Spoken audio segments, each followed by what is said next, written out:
Welcome, friend, to another journey together. Tonight, you're invited into a profound stillness, a gentle current of timeless understanding that can lead you to quietude and deep, restorative peace. This experience is crafted for you to relax completely, to find clarity amidst the quiet, and to drift into the most nourishing kind of rest. I will share a carefully chosen selection of profound Zen stories and parables, drawn from traditions that have long understood the true nature of mental freedom and emotional ease. Each narrative carries a transformative essence, capable of shifting your entire relationship with distraction, overwhelm, endless thinking, and the relentless pull of external demands. These are not merely tales. They are carefully preserved lessons from those who mastered the art of inner peace, masters who recognized that genuine serenity isn't found in altering our circumstances, but in refining our perception of them. As the ancient wisdom teaches, to be calm is the highest achievement of the self. Over the course of our journey, you'll discover exactly how these enduring truths can profoundly reshape your inner world. As we journey through these remarkable narratives, you'll notice something powerful begin to unfold within you. The tight grip of everyday concerns will begin to soften. The constant hum of your thoughts will start to subside. You'll find yourself naturally settling into a state of profound understanding and peaceful repose. So, allow yourself to settle in deeply now. Let your body surrender to whatever supports you. Take one conscious breath with me, and as you exhale, know that you are about to receive profound insights that have awaited your discovery through the ages. Let us explore a story about the wisdom hidden within our unspoken words. This is the silent monk's revelation. In a serene mountain monastery, where morning mist clung to ancient pine trees, Master Sengai lived alongside a devoted monk who had undertaken an extraordinary vow. For 7 long years, this monk had chosen the path of absolute silence, believing that words were obstacles on his journey to enlightenment. Day after day, he moved through the temple grounds like a gentle ghost, sweeping floors, tending gardens, and sitting in meditation without uttering a single sound. The other monks had grown accustomed to his presence, this silent figure who communicated only through bows and gestures. His dedication was unwavering, his commitment absolute. He had convinced himself that each word he didn't speak brought him closer to truth, that silence itself was a form of purification. One bright afternoon, as golden sunlight streamed through the temple windows, a wealthy merchant arrived at the monastery gates. His cart was laden with sacks of rice, a generous donation to support the monks through the coming winter. The merchant, eager to display his generosity, insisted on carrying the largest sack himself into the main hall. As he struggled with the heavy burden, the inevitable happened.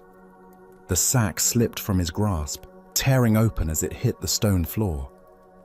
Rice scattered everywhere, thousands of white grains spreading across the carefully swept temple floor like snow in a sudden storm. The merchant stood frozen in horror, his face flushed with embarrassment. In that moment, something extraordinary occurred. The silent monk, who had not made a sound for 7 years, suddenly burst into uncontrollable laughter.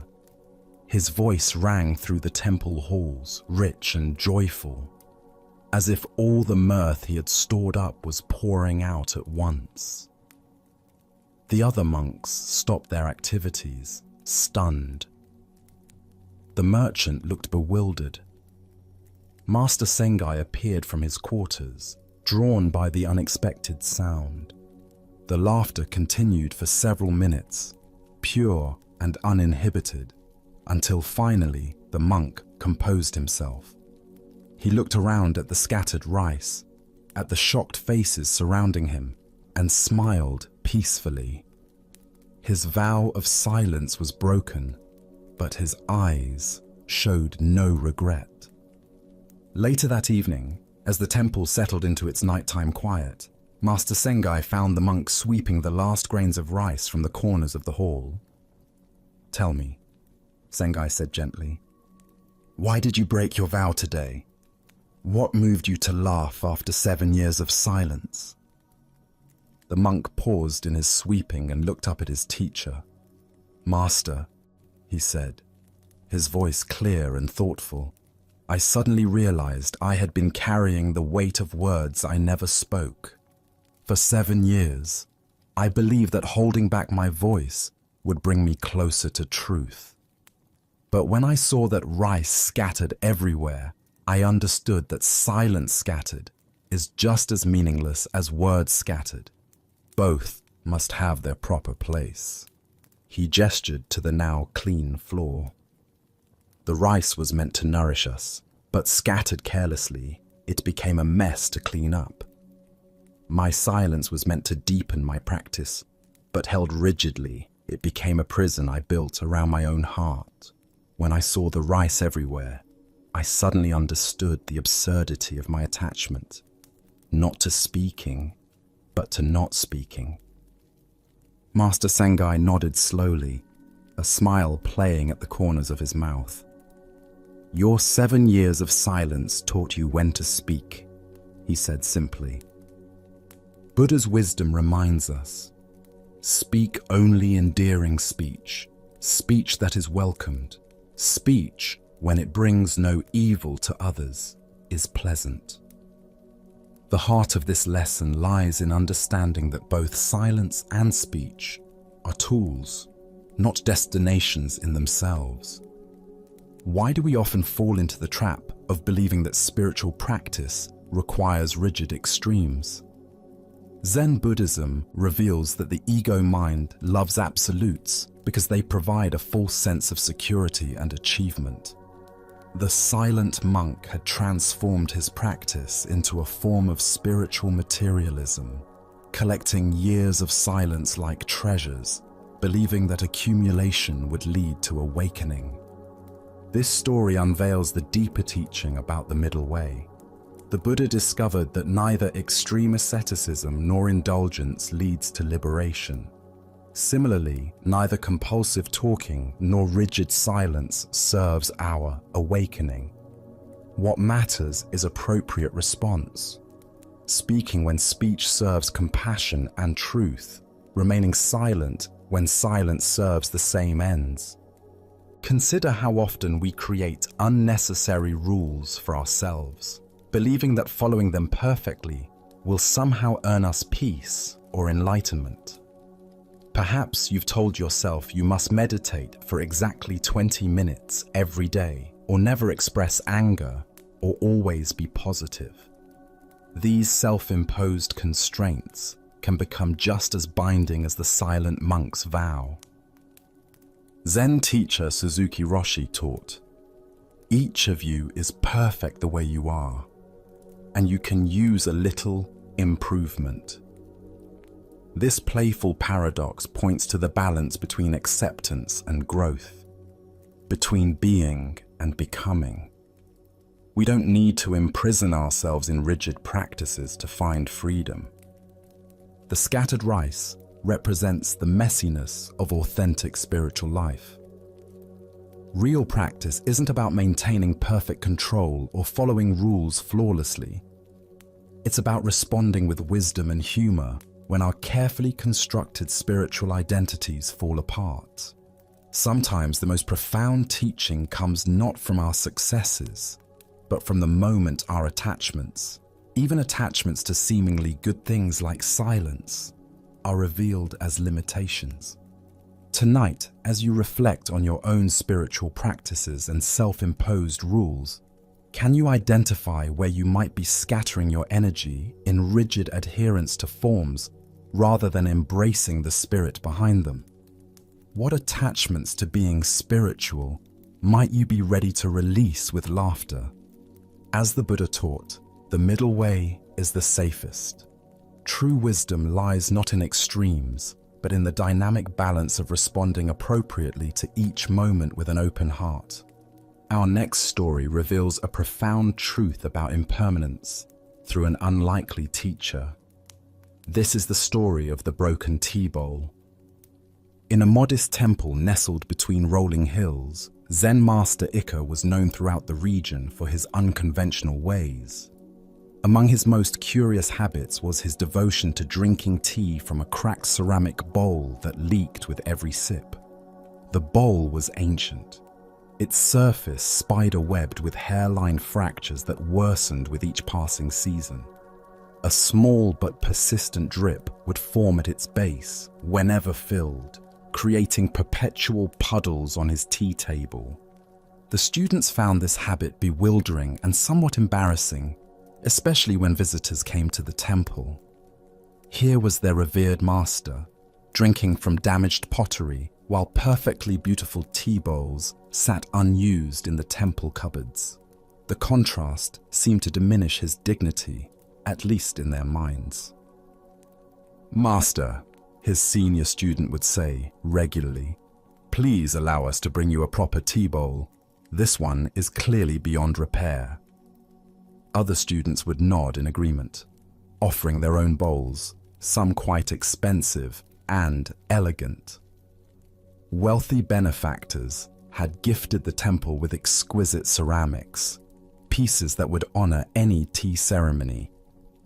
But Master Ika would always decline with a gentle smile. "This bowl and I understand each other," he would say, carefully positioning a small cloth beneath it to catch the drips. "We have developed a relationship over the years. Why would I abandon an old friend?" The students exchanged glances, interpreting this as mere stubbornness or perhaps an excessive attachment to worn-out possessions. Some wondered if their master was becoming senile. Others suspected he was testing their patience or demonstrating some teaching they couldn't grasp. Winter arrived with particular harshness that year. The temple halls grew cold despite the heating, and frost formed on the windows each morning. One crisp morning, as Master Ika lifted his familiar bowl to take his first sip of tea, the inevitable finally occurred. The accumulated stress of countless temperature changes, the weakness of the existing cracks, and perhaps the natural completion of the bowl's destiny converged in a single moment. The bowl shattered completely. The crack that began at the base ran suddenly upward like lightning, and the entire vessel fell apart in his hands. Tea splashed across the table, ceramic pieces scattered on the floor, and steam rose from the hot liquid now soaking into the wooden surface. The student who witnessed this expected his master to be upset, perhaps even distraught at losing his cherished companion. Instead, he found Master Ika carefully kneeling on the floor, collecting each fragment with the tenderness one might show to injured creatures. "Master, what are you doing?" the student asked, rushing to help clean up what seemed like a simple accident. Master Ika looked up from his careful gathering, holding a curved piece of the bowl's rim in his palm. "I'm learning from my teacher," he replied, with profound reverence in his voice. The student looked around, confused. "But master, we are alone. What teacher?" Ika smiled and held up the ceramic fragment. "This bowl taught me that holding water was never its true purpose, showing me impermanence was. For years, it demonstrated through its cracks and leaks that nothing remains unchanged, that beauty exists in deterioration, that function and dysfunction are both temporary states." He placed the piece gently with the others he had collected. "Now it teaches through being broken, what it couldn't teach while whole. In its destruction, it reveals the ultimate truth, that all forms pass away, and in that passing, they offer their greatest wisdom. The student watched as his master continued collecting fragments with the same care he had once shown in drinking from the intact bowl. "Will you try to repair it, master?" "Repair it?" Ika laughed softly. "My dear student, this bowl has completed its teaching. To repair it would be like trying to repeat a lesson already perfectly learned. Its wholeness served one phase of my understanding. Its brokenness serves another." Ancient Buddhist wisdom tells us all conditioned things are impermanent. Work out your salvation with diligence.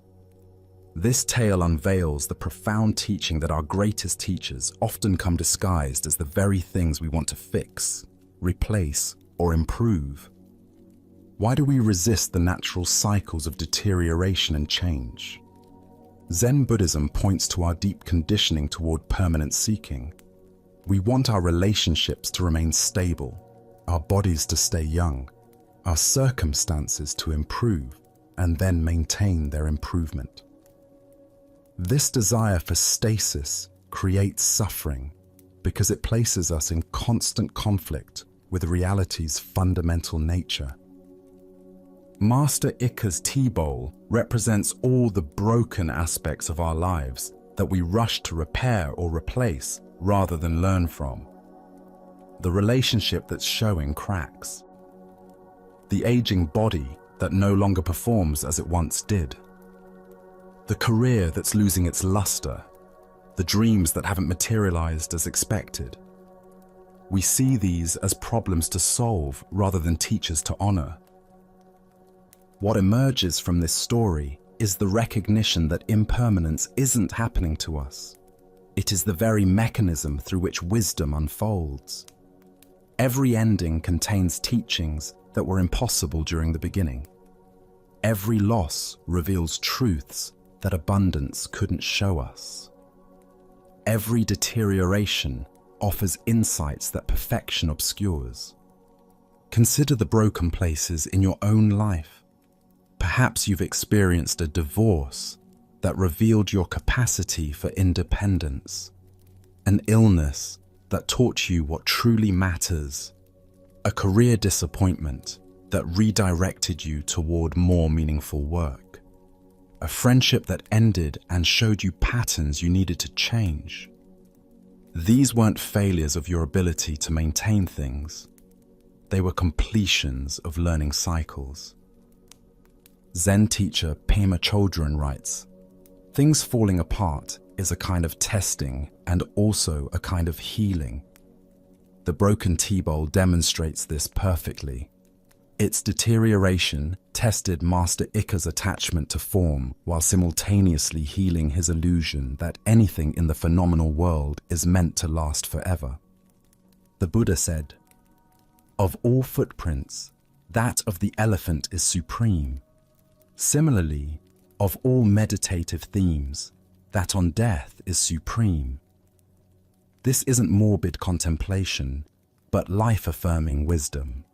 When we truly understand that everything is temporary, we stop trying to make the impermanent permanent and start appreciating the beauty available in each phase of existence.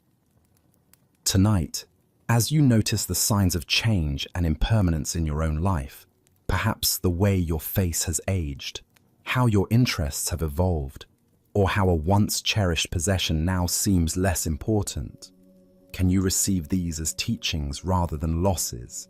Can you collect the fragments of what's passing away with the same reverence Master Ika showed? As the Buddha taught, everything that has a beginning has an ending. Make your peace with that, and all will be well. The broken tea bowl reminds us that making peace with endings allows us to receive the full teaching that each experience offers. As we continue our journey through the wisdom of Zen Buddhism, we encounter a tale of a most unusual seeker. This is the story of the backwards walker. The autumn morning was crisp and clear when the strange monk arrived at Master Basui's monastery. The gatekeeper rubbed his eyes, certain he was seeing things incorrectly. The approaching figure was indeed a monk, wearing traditional robes and carrying a simple traveling bundle, but he was walking completely backwards. His steps were careful and deliberate, his posture erect, yet he moved through the world, facing the direction from which he had come. Word spread quickly through the monastery. Monks abandoned their morning chores to witness this peculiar sight. The backwards walker navigated the stone paths with surprising grace, never stumbling despite his unconventional approach. When he reached the main hall, he announced himself to the abbot, still facing away. "Venerable Master Basui," he said, his voice clear and respectful, "I request permission to stay at your monastery for a brief time. I am a seeker on the path, though perhaps not following it as others do." Master Basui, known for his patience with unconventional students, granted permission. What followed were 3 of the most unusual days in the monastery's history. The backwards walker maintained his reversed orientation in every activity. During meals, he sat facing away from the table, reaching behind himself for his rice bowl. In the meditation hall, he positioned his cushion so he faced the back wall while others faced forward. Even his sleeping mat was arranged so he lay with his head pointing opposite to the other monks. At first, the community found his behavior amusing. Some younger monks whispered theories about his condition. Perhaps he had taken a vow, suffered an injury, or was demonstrating some esoteric practice from a distant school. But as the days progressed, his absolute consistency began to create a strange atmosphere. His presence made everyone more aware of directions, of forward and backward, of where they themselves were heading. The backwards walker moved through his daily activities with remarkable mindfulness. Because he couldn't see where he was going, every step required complete presence. He seemed to navigate by sound, smell, and intuition, developing an almost supernatural awareness of his surroundings. Paradoxically, his limitation appeared to enhance his attention. On the 3rd morning, Master Basui could no longer contain his curiosity. As the backwards walker carefully made his way across the courtyard, Basui approached from the side, the only angle from which they could make eye contact. "Good brother," Basui said gently, "your presence here has been a teaching for us all, though I confess I don't understand the lesson. Why do you move through the world in reverse?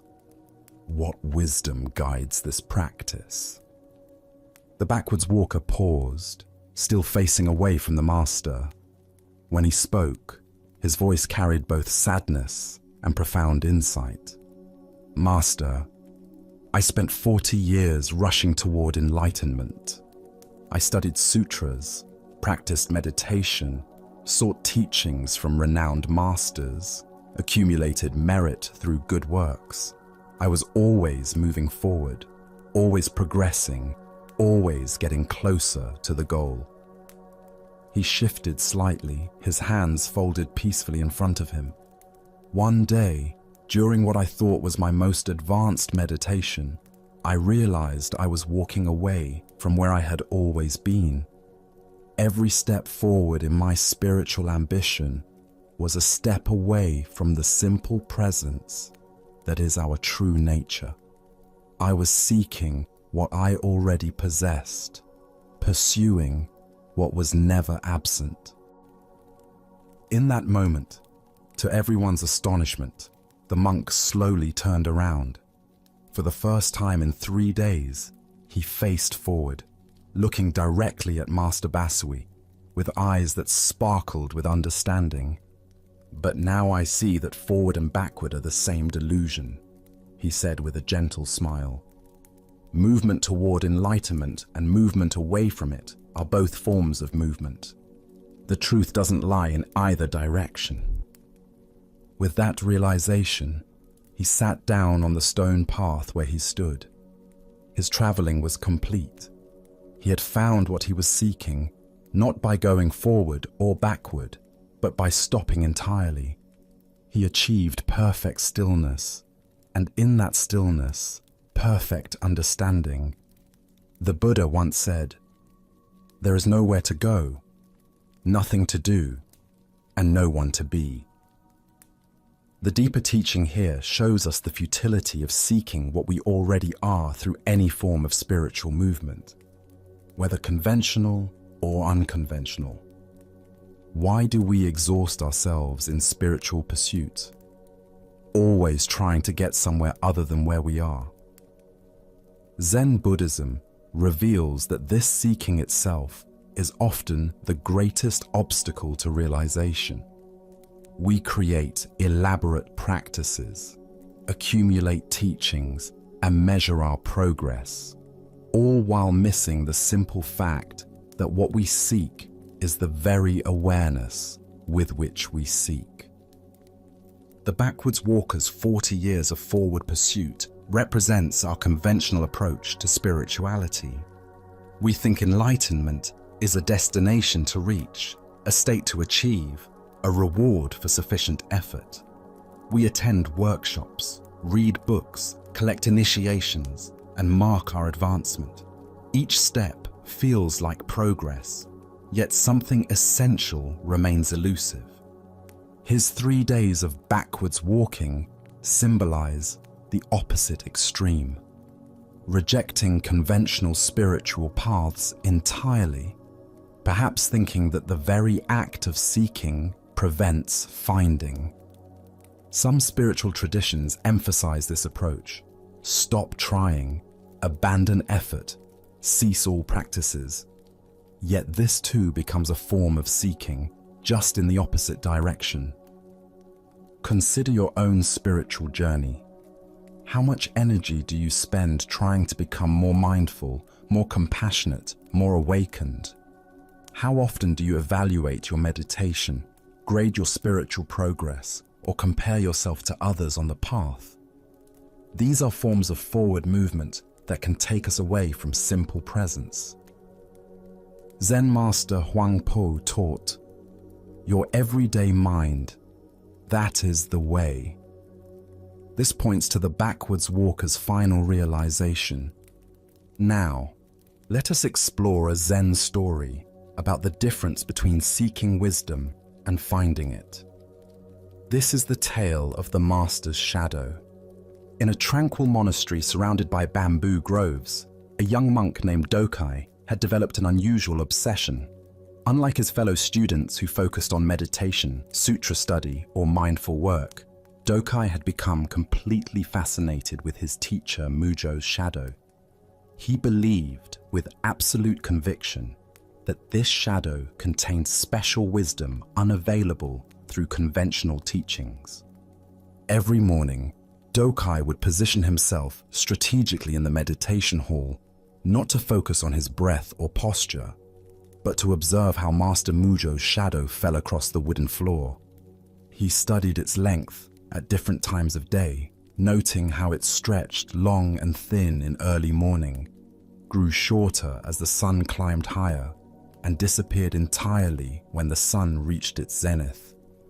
During walking meditation in the garden, while other monks contemplated each step mindfully, Dokai's attention was entirely captured by how his teacher's shadow moved across the gravel paths.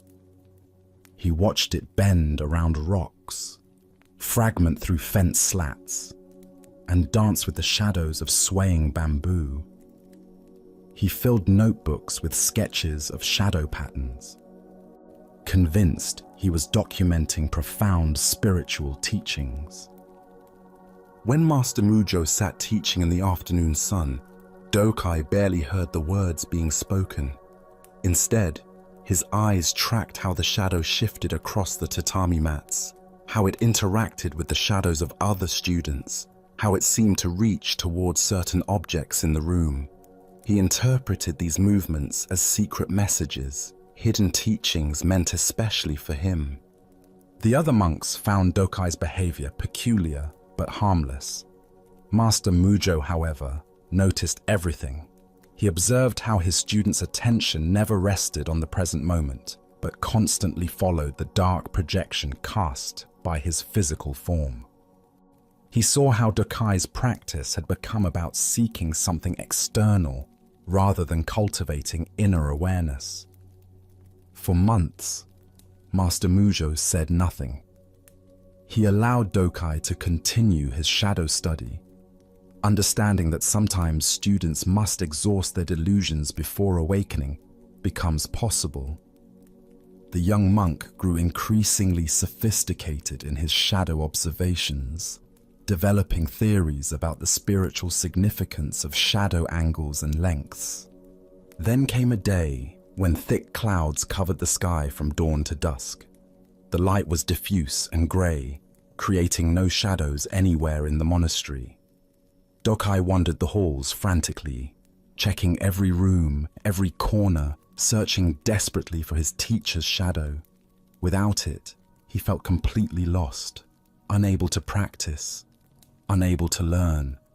During the midday teaching, Dokai sat restlessly, his eyes darting around the evenly lit room. No shadows fell anywhere. He fidgeted with anxiety, unable to concentrate on anything without his familiar object of study.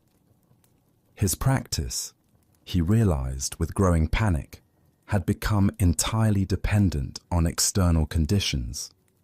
Master Mujo, observing his student's distress, approached him after the teaching ended. "Dokai," he said gently, "you seem troubled today. What is disturbing your peace?" "Master," Dokai replied, his voice filled with frustration, "I cannot find your shadow anywhere. The wisdom I have been studying has vanished. How can I continue my practice without it?" Master Mujo looked at his confused student with compassion. "Where is your teacher now?" he asked simply. Dokai's eyes searched the evenly lit room desperately. "I cannot find your shadow, Master. Without it, I don't know where to look for teachings." In that moment, Master Mujo lifted his foot and stamped it hard on the wooden floor. The sound echoed through the hall like thunder, sharp and immediate. Dokai jumped, his attention suddenly drawn completely into the present moment. "This student has been studying darkness and ignoring the light that creates it," Master Mujo declared, his voice both stern and loving. The Buddha taught, "Look not for refuge to anyone besides yourselves." What emerges from this story is the recognition that true wisdom cannot be found in the projections and reflections of enlightenment, but only in the direct experience of awakened awareness itself. Why do we become so fascinated with the shadows of wisdom rather than wisdom itself? Zen Buddhism points to our tendency towards spiritual materialism, the ego's clever way of turning even the search for truth into a form of seeking external objects. Dokai represents the part of us that wants to make enlightenment into something we can study, analyze, and eventually possess. This ancient wisdom illuminates our habitual pattern of seeking the extraordinary while missing the ordinary miracle of present moment awareness. The shadow represents all the ways we look for wisdom in the wrong places, in special experiences, unusual phenomena, complex theories, or the reflected glory of spiritual teachers. Consider how often in your own spiritual journey you've become fascinated with the shadows rather than the source.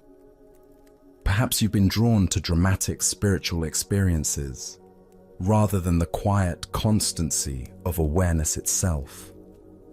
Maybe you've focused on accumulating knowledge about enlightenment rather than cultivating the simple presence in which understanding naturally arises. The shadow requires sunlight to exist, just as spiritual experiences require consciousness to be known.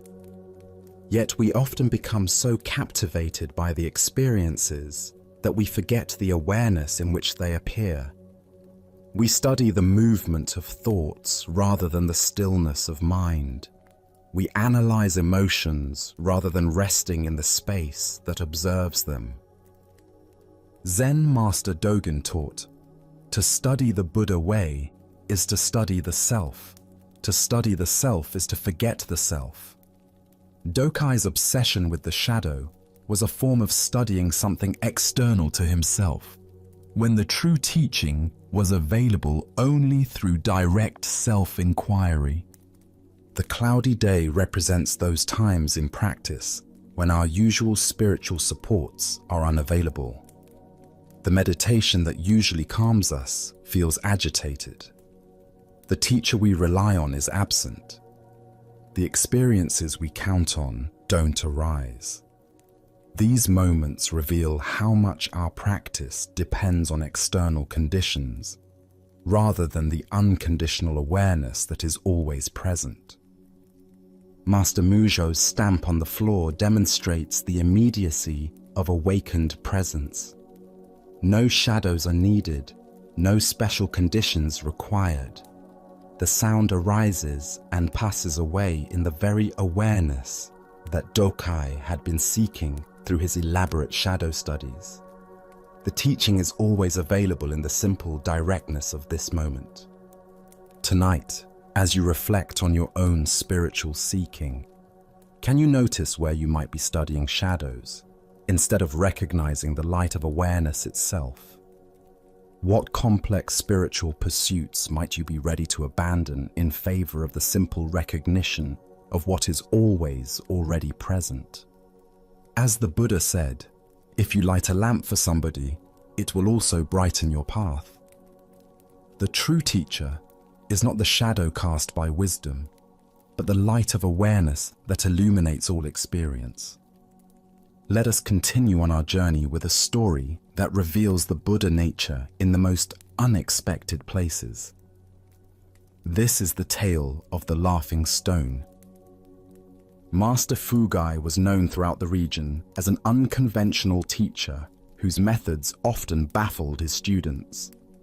His modest temple sat on a hillside overlooking a valley where farmers worked their rice fields, and the sound of flowing water from a nearby stream provided a constant, gentle backdrop to daily life.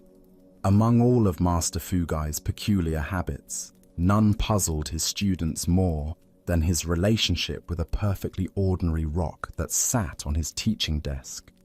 The stone itself was unremarkable in every way, roughly the size of a human fist, weathered smooth by countless years of rain and wind, grey-brown in color, with subtle veins of darker mineral running through it.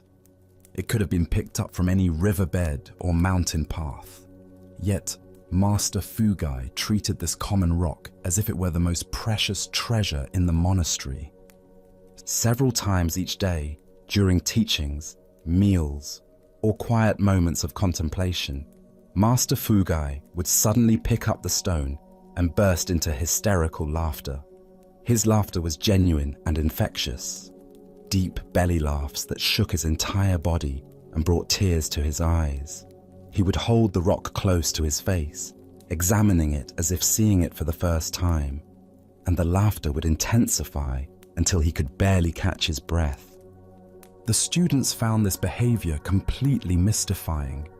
They would glance at each other during these episodes, wondering if their teacher had lost his mind, or if they were missing some profound spiritual joke. Some students began examining similar stones from the garden, hoping to discover what made Master Fugai's rock so amusing. Others developed elaborate theories about the stone's history. Perhaps it came from a sacred mountain or was blessed by an ancient master. The laughter episodes became a regular feature of monastery life. During serious discussions of Buddhist philosophy, Master Fugai might suddenly grab his stone and dissolve into giggles.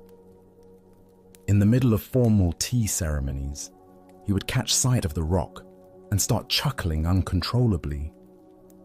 Even during solemn memorial services, the stone could trigger fits of mirth that seemed wildly inappropriate to the students. As weeks turned to months, the stone became something of a legend among the monks. Visiting teachers would hear about Master Fugai's laughing stone and request to see it, only to witness another episode of inexplicable hilarity. Some visitors left convinced that Fugai was either a crazy saint or simply crazy. The students, however, remained loyal to their teacher while growing increasingly frustrated by their inability to understand his amusement. One morning, as Master Fugai sat teaching about the nature of Buddha consciousness, he reached for his stone as usual.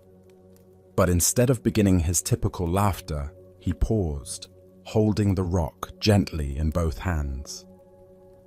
A young monk named Corin, who had been particularly tormented by curiosity about the stone, seized this opportunity. "Master," Corin said, bowing respectfully but speaking with bold desperation, "I can no longer concentrate on your teachings while wondering about that rock. What is so amusing about it? I have examined countless stones and found nothing funny about any of them. Please, tell us what we are missing." Master Fugai looked down at the stone resting in his palms, then up at his eager students. His eyes twinkled with the familiar mirth, but he controlled his laughter long enough to speak.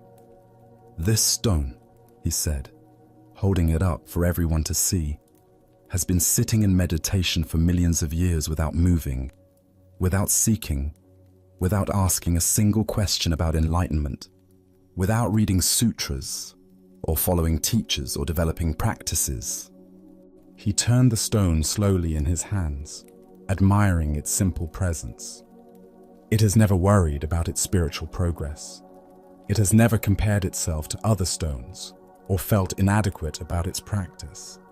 It has never had a single doubt about whether it was on the right path or wondered if it was enlightened enough. The students leaned forward, finally beginning to understand. "Yet you restless humans," Master Fugai continued, his voice rising with amusement, "think you need to do something special to find Buddha nature. You sit and struggle, seek and strain, accumulate teachings and measure progress, all while your essential nature remains as naturally present as this stone's stoneness." He placed the stone down gently on the desk with the reverence he might show to the Buddha himself. "I laugh because it has been enlightened longer than any of us, and it doesn't even know what enlightenment means. It simply exists in perfect accordance with its nature, moment after moment, without effort or anxiety." The Buddha once said, "All beings by nature are Buddha." This tale unveils the profound joke at the heart of spiritual seeking. We exhaust ourselves trying to become what we already are. Why do we make enlightenment so complicated when the very awareness seeking enlightenment is itself Buddha nature? Zen Buddhism reveals that our essential nature is already perfect, already awakened, already free. The stone represents this natural state, complete, whole, and at peace without any effort or self-improvement project. The deeper teaching here shows us how we create suffering through the very attempt to escape suffering. We develop elaborate spiritual practices to achieve a peace that is already our fundamental nature. We seek to become mindful when mindfulness is simply the natural awareness with which we're already aware. We try to cultivate compassion when love is the very fabric of our being. Consider how much energy you spend trying to become a better spiritual practitioner. How often do you evaluate your meditation, worry about your progress, or feel inadequate compared to others on the path? These efforts arise from the assumption that you are somehow deficient, that your current state needs improvement to access your true nature. The laughing stone shows us the absurdity of this assumption. Does a wave need to practice being water? Does a flower need to study how to bloom? Does space need to learn to be vast? Our Buddha nature is not something we develop. It's something we recognize was never absent. Master Fugai's laughter represents the joy of this recognition. When we truly see that we've been seeking what we already possess, that we've been trying to achieve what we already are, the cosmic humor becomes apparent. All our spiritual striving, while perhaps useful for clearing away obstacles, cannot create what is already eternally present. Zen teacher Alan Watts often spoke of the backwards law, the idea that the more we seek happiness, the more it eludes us. The stone embodies the resolution to this paradox, perfect contentment with what is without seeking to be different. This doesn't mean we abandon all spiritual practice or personal growth. Rather, we approach them from a different foundation, not as attempts to acquire enlightenment, but as expressions of the enlightenment we already are. The stone doesn't meditate to become enlightened. If stones could meditate, they would meditate as an expression of their natural Buddha nature. The Buddha said, "Look within, you are the Buddha." The stone's millions of years of meditation simply represent the timeless presence of awakened awareness that needs no cultivation, no improvement, no special conditions to exist perfectly. Tonight, as you rest in this moment, can you recognize the stone-like Buddha nature that has never been disturbed by your seeking, never been improved by your practices, never been diminished by your struggles? Can you touch the natural peace that exists without effort, the awareness that knows without trying, the love that flows without seeking an object? As Master Fugai's laughter reminds us, the greatest spiritual joke is that what we've been seeking through such effort has been sitting quietly within us all along, as patient and present as a stone on a teacher's desk. Now, let us explore a Zen story about the irreplaceable nature of direct spiritual transmission. This is the tale of Bankei and the messenger. In the bustling capital city, where merchants haggled in crowded marketplaces and scholars debated in tea houses, the renowned Zen master Bankei had completed another period of teaching at one of the great temples. Known throughout the region for his profound insight and ability to point students directly toward their Buddha nature, Bankei maintained a simple practice of traveling between temples, offering instruction wherever sincere students gathered. As the master prepared to depart for his next destination, carefully folding his few possessions into a traveling bundle, a well-dressed gentleman approached him with urgent politeness. The man's fine silk robes and careful manner suggested someone accustomed to moving in aristocratic circles, likely a retainer or aide to one of the noble families that supported the temple. "Venerable master," the gentleman said, bowing deeply, "I come with a request from the Baron, a man of great learning and sincere interest in your teachings. He has heard of your wisdom and wishes desperately to meet with you personally, but urgent matters have detained him today. Would you consider postponing your departure by one day so that he might have the honor of studying with you tomorrow?" Bankei, despite his eagerness to reach the next temple where students awaited him, recognized the genuine need in the request. The path of a teacher required flexibility and compassion, even when inconvenient. "Of course," he replied simply, "I shall remain one more day." The master unpacked his bundle and settled back into the temple quarters, spending the evening in quiet meditation and preparation for what he anticipated would be a meaningful encounter with a sincere seeker. He had met many nobles over the years who approached Zen with genuine humility despite their worldly status, and he looked forward to offering whatever guidance might be helpful. The next morning arrived with clear skies and the sound of temple bells calling the community to meditation. Bankei waited in his designated meeting room as the appointed time approached. But instead of the Baron himself, the same well-dressed gentleman appeared again, this time with obvious embarrassment written across his features. "Master," the man began, his voice heavy with apology, "I bring regrettable news. The Baron was called away on urgent business that could not be delayed, matters of state that demanded his immediate attention. However, he has not forgotten his desire for your teaching. He has asked me to serve as his representative, to receive your instruction on his behalf, and carry your wisdom back to him faithfully." The gentleman paused, clearly hoping this arrangement would prove acceptable.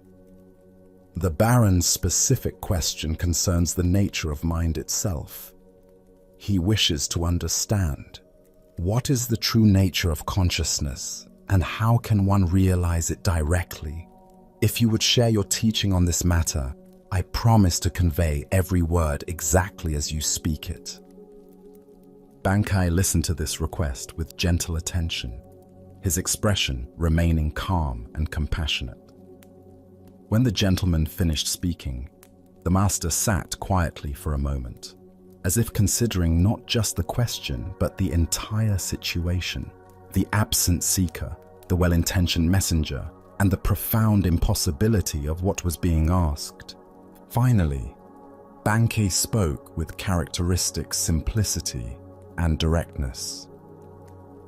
"This matter of Zen is difficult to convey even through direct question and answer, between teacher and student meeting face to face. It becomes all the more difficult, indeed impossible, to transmit through a messenger, no matter how sincere or capable that messenger might be." Having delivered this response, the master said nothing more. He simply sat in silence, embodying the very teaching he had just articulated. The gentleman waited, perhaps expecting elaboration or alternative suggestions, but none came. Eventually, finding himself speechless and somewhat confused, the gentleman bowed politely and withdrew from the temple. The Buddha once said, "Be a lamp unto yourself." This profound truth reveals itself in Bankei's gentle but firm refusal to reduce Zen wisdom to a message that could be carried by proxy. Spiritual awakening cannot be transmitted second-hand because it is not information, but transformation. Why do we often approach spiritual learning as if it were academic knowledge that can be collected and conveyed through intermediaries? Zen Buddhism teaches that awakening is not a concept to be understood, but a reality to be directly experienced. Like the taste of water to someone who is thirsty, it cannot be adequately described. It must be experienced firsthand. The Baron's question about the nature of consciousness reveals our typical approach to spiritual inquiry. We want to understand awareness intellectually, to grasp it conceptually, to possess it as knowledge. But consciousness cannot be made into an object of study because it is the very subject doing the studying. It's like trying to see your own eyes without a mirror. The seeing itself is what you are trying to see. Consider how often throughout your day you might approach spiritual wisdom as information to be collected, rather than truth to be embodied. We read books about meditation instead of meditating. We study descriptions of enlightenment instead of investigating our present experience. We seek answers about the nature of mind instead of directly examining what we call mind right now. Zen Master Dogen taught, "To study the Buddha way is to study the self. To study the self is to forget the self."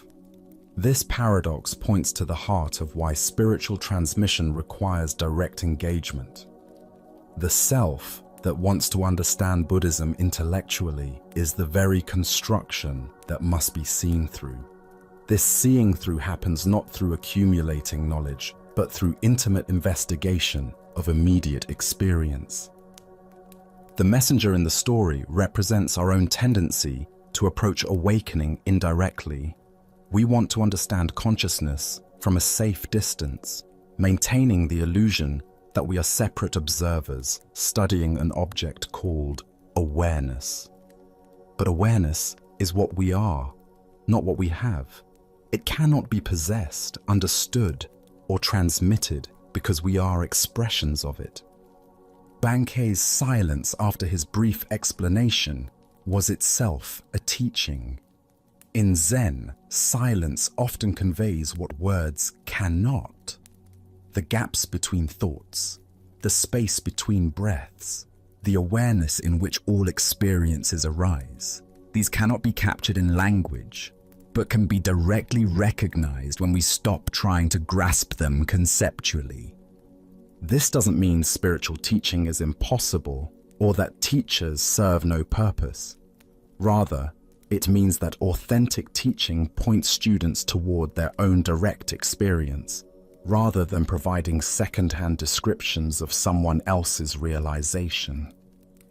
The teacher's role is not to deliver enlightenment, but to create conditions where students might recognize what they already are. Tonight, as you experience the simple fact of being conscious, aware of these words, aware of your body, aware of the space in which thoughts and sensations appear, can you investigate this awareness directly rather than through concepts? Can you be present to your experience rather than trying to understand it through someone else's descriptions? As the Buddha taught, work out your own salvation with diligence. The path to freedom cannot be walked by proxy. It requires your own feet, your own breath, your own willingness to look directly at what you have always been but perhaps never clearly seen. Let us now turn to a story about the difference between seeing and being seen, between wisdom and the appearance of wisdom. This is the tale of the blind man and his lantern. Late one evening, as darkness settled over the village like a soft blanket, a blind man prepared to walk home after spending the day with a dear friend. They had shared tea, conversation, and the comfortable silence that comes between people who truly know each other. But now, the hour was late, and the blind man needed to make his way through the winding streets to his own home.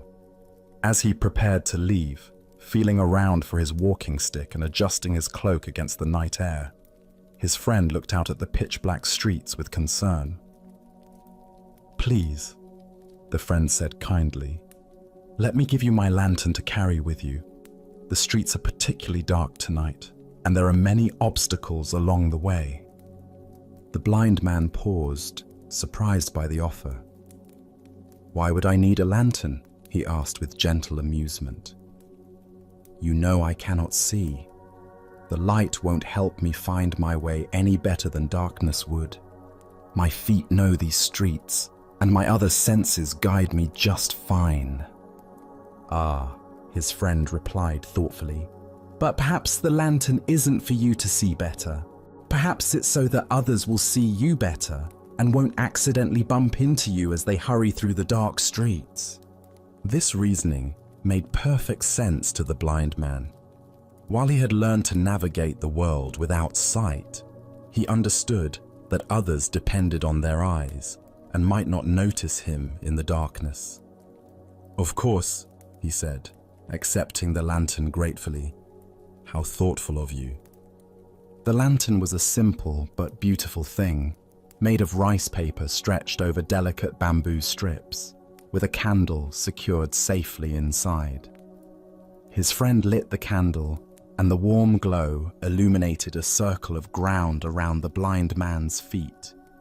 Even though he couldn't see the light himself, he could feel its warmth and knew that others would see him coming from a good distance away. Off he went into the night, the lantern swinging gently at his side as he made his way along the familiar path toward home. He felt confident and considerate, knowing that he was taking care both of his own safety and the safety of others who might be traveling these same dark streets. But he had walked only a few yards when suddenly, crack, another traveler walked straight into him. The collision was jarring, sending both men stumbling. The blind man's lantern swayed wildly, and he nearly lost his balance. "Why don't you watch where you're going?" the blind man called out indignantly, steadying himself and adjusting his robes. "Can't you see this lantern? I'm carrying it specifically so people like you won't bump into me." The other traveler, equally surprised by the collision, looked at the blind man's lantern and couldn't help but laugh. "My friend," he said gently, "why don't you light the candle? Your lantern is completely dark." The blind man reached toward his lantern and felt around the bamboo frame. Sure enough, the candle had gone out shortly after he left his friend's house, though he had been completely unaware of it. He had been walking through the darkness, carrying what he believed was a source of light, but was actually just an empty container, no more illuminating than if he had carried nothing at all. The Buddha once said, "Thousands of candles can be lighted from a single candle, and the life of the candle will not be shortened. Happiness never decreases by being shared." This tale unveils the profound difference between carrying the container of wisdom and carrying wisdom itself. Why do we so often mistake the form of understanding for understanding itself? Zen Buddhism reveals that we frequently become attached to the external symbols of insight, the books we've read, the retreats we've attended, the spiritual concepts we can discuss, while the actual flame of awareness remains unlit within us. The blind man's situation is deeply familiar to anyone who has walked a spiritual path. We acquire the lantern of teachings, surround ourselves with the framework of practice, and assume that possessing these things means we are illuminated. But unless the candle of direct experience is actually burning, we're still walking in darkness while believing we carry light. Consider your own spiritual or philosophical understanding. How much of what you believe you know is actually lived wisdom, and how much is merely conceptual knowledge you're carrying around like an unlit lantern? The difference becomes apparent only when we encounter the inevitable collisions of real life, moments when our understanding is tested by actual circumstances. In Zen practice, we distinguish between knowing about and knowing directly. You can study everything ever written about the taste of an apple, but until you actually bite into one, your knowledge remains second-hand. Similarly, we can accumulate vast knowledge about peace, compassion, or wisdom without ever actually embodying these qualities. The blind man was sincere in his intentions. He genuinely wanted to help others see him and avoid accidents. But his good intentions couldn't substitute for the actual function of a lit candle.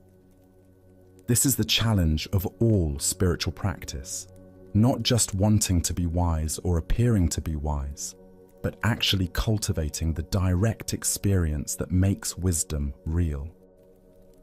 Zen Master Dogen taught, "To study the Buddha way is to study the self.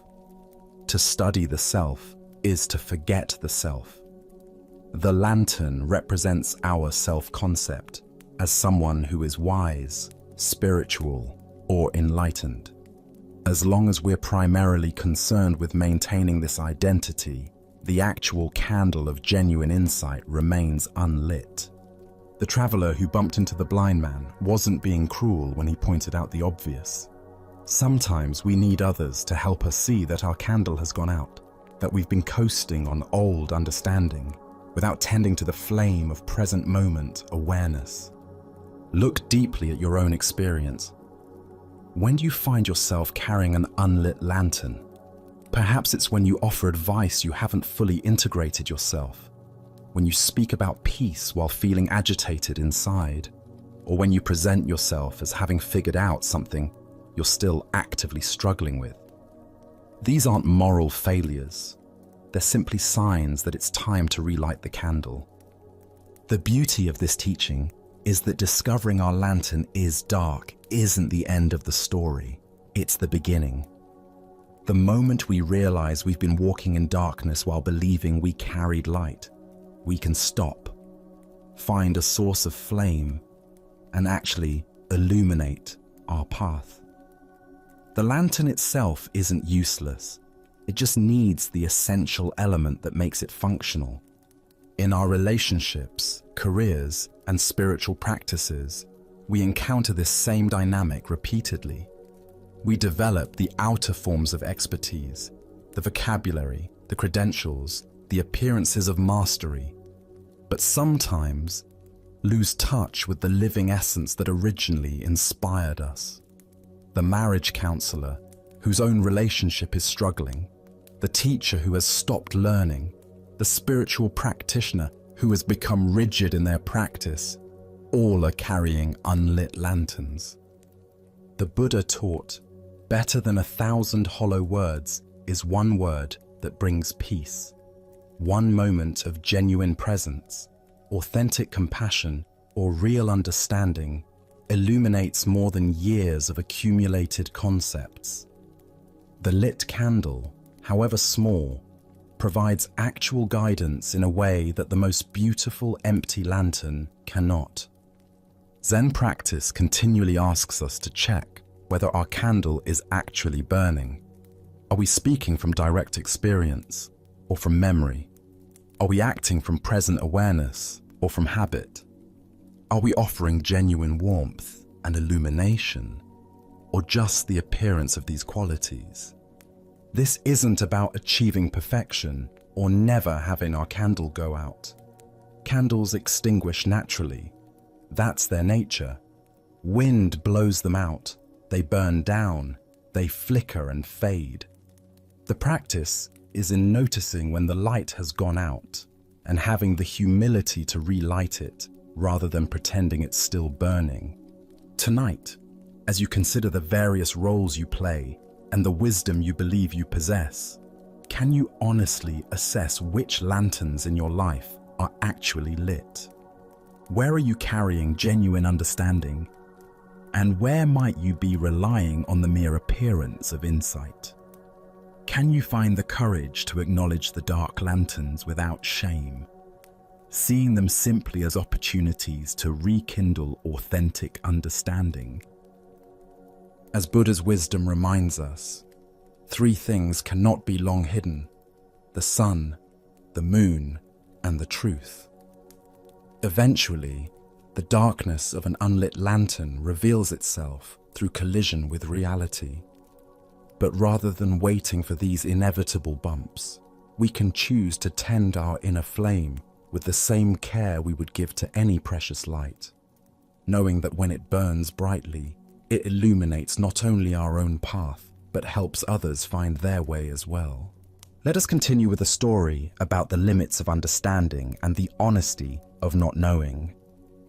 This is the teaching of the Emperor and Master Gudo.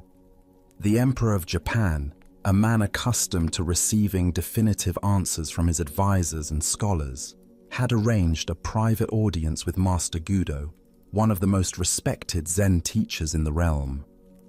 The Emperor came with genuine curiosity about spiritual matters, particularly questions about life, death, and what might lie beyond ordinary understanding. Seated in the formal chamber where matters of state were usually discussed, the Emperor felt comfortable posing even the most profound questions to this renowned master. After all, if anyone would possess answers to life's deepest mysteries, surely it would be an enlightened Zen teacher who had spent decades in contemplation and practice. Master Gudo, the Emperor began with the directness that comes from a lifetime of authority. I have a question that has troubled many great minds throughout history. What happens to a man of enlightenment after death? Surely someone of your spiritual attainment would understand such matters.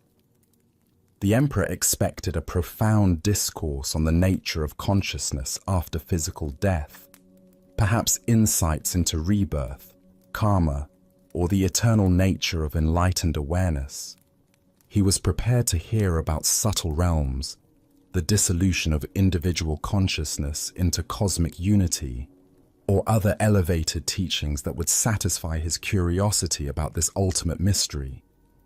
Instead, Master Gudo looked at the emperor with complete equanimity and gave the most honest answer possible.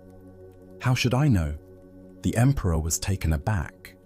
Here was a master revered throughout the land for his wisdom, essentially admitting ignorance about what seemed like a fundamental spiritual question. But master, the emperor pressed, somewhat incredulous, you are an enlightened teacher. Surely you must have special knowledge about such things. Gudo's response was immediate and perfectly logical. Yes, sir, but not a dead one. The simplicity of this exchange contains a profound teaching about the nature of genuine wisdom and the difference between authentic understanding and pretended knowledge. As the Buddha taught, I know nothing except the fact of my ignorance. This ancient wisdom illuminates the profound honesty that characterizes true spiritual maturity, the willingness to admit the limits of one's knowledge, rather than pretending to understand what cannot be known from one's current position. Why do we expect spiritual teachers to have answers to questions that can only be resolved through direct experience? Zen Buddhism emphasizes the importance of distinguishing between conceptual knowledge and lived understanding, between what we can theorize about and what we can actually know. Master Gudo's response wasn't a failure of wisdom, but a demonstration of it. He refused to engage in speculation about experiences he hadn't had, even when pressed by someone in a position of great authority. His honesty revealed more wisdom than any elaborate theory about post-death consciousness could have provided. Consider how often in daily life we pretend to know things we don't actually know. Whether it's offering confident opinions about complex social issues, giving definitive advice about other people's relationships, or claiming certainty about uncertain outcomes, we often feel pressured to appear knowledgeable rather than admitting the limits of our understanding. The emperor's assumption that enlightenment should include knowledge about death reflects a common misconception about spiritual development. We imagine that awakening provides a comprehensive database of cosmic information rather than a fundamental shift in how we relate to not knowing. In Zen practice, we cultivate what Suzuki Roshi called "don't know mind," a state of open awareness that doesn't need to fill every gap in understanding with theories or beliefs. This isn't ignorance, but a wise recognition that direct experience is more valuable than second-hand information. Zen Master Linchi taught, there is nothing special to do, nothing special to learn. Enlightenment doesn't grant supernatural knowledge about matters beyond ordinary experience. A living master knows about living. What happens after death remains in the realm of speculation until one actually dies. The Buddha said, "Believe nothing merely because you have been told it. But whatsoever, after due examination and analysis, you find to be conducive to the good, the benefit, the welfare of all beings, that doctrine believe and cling to." Even the Buddha encouraged direct investigation over accepting claims based on authority. Gudo's teaching reveals the freedom that comes from releasing the need to have opinions about everything. How much mental energy do we waste constructing theories about things we cannot possibly know? How much suffering comes from worrying about scenarios we can only imagine? Look deeply at your own relationship with not knowing. Where do you pretend certainty to avoid the discomfort of uncertainty?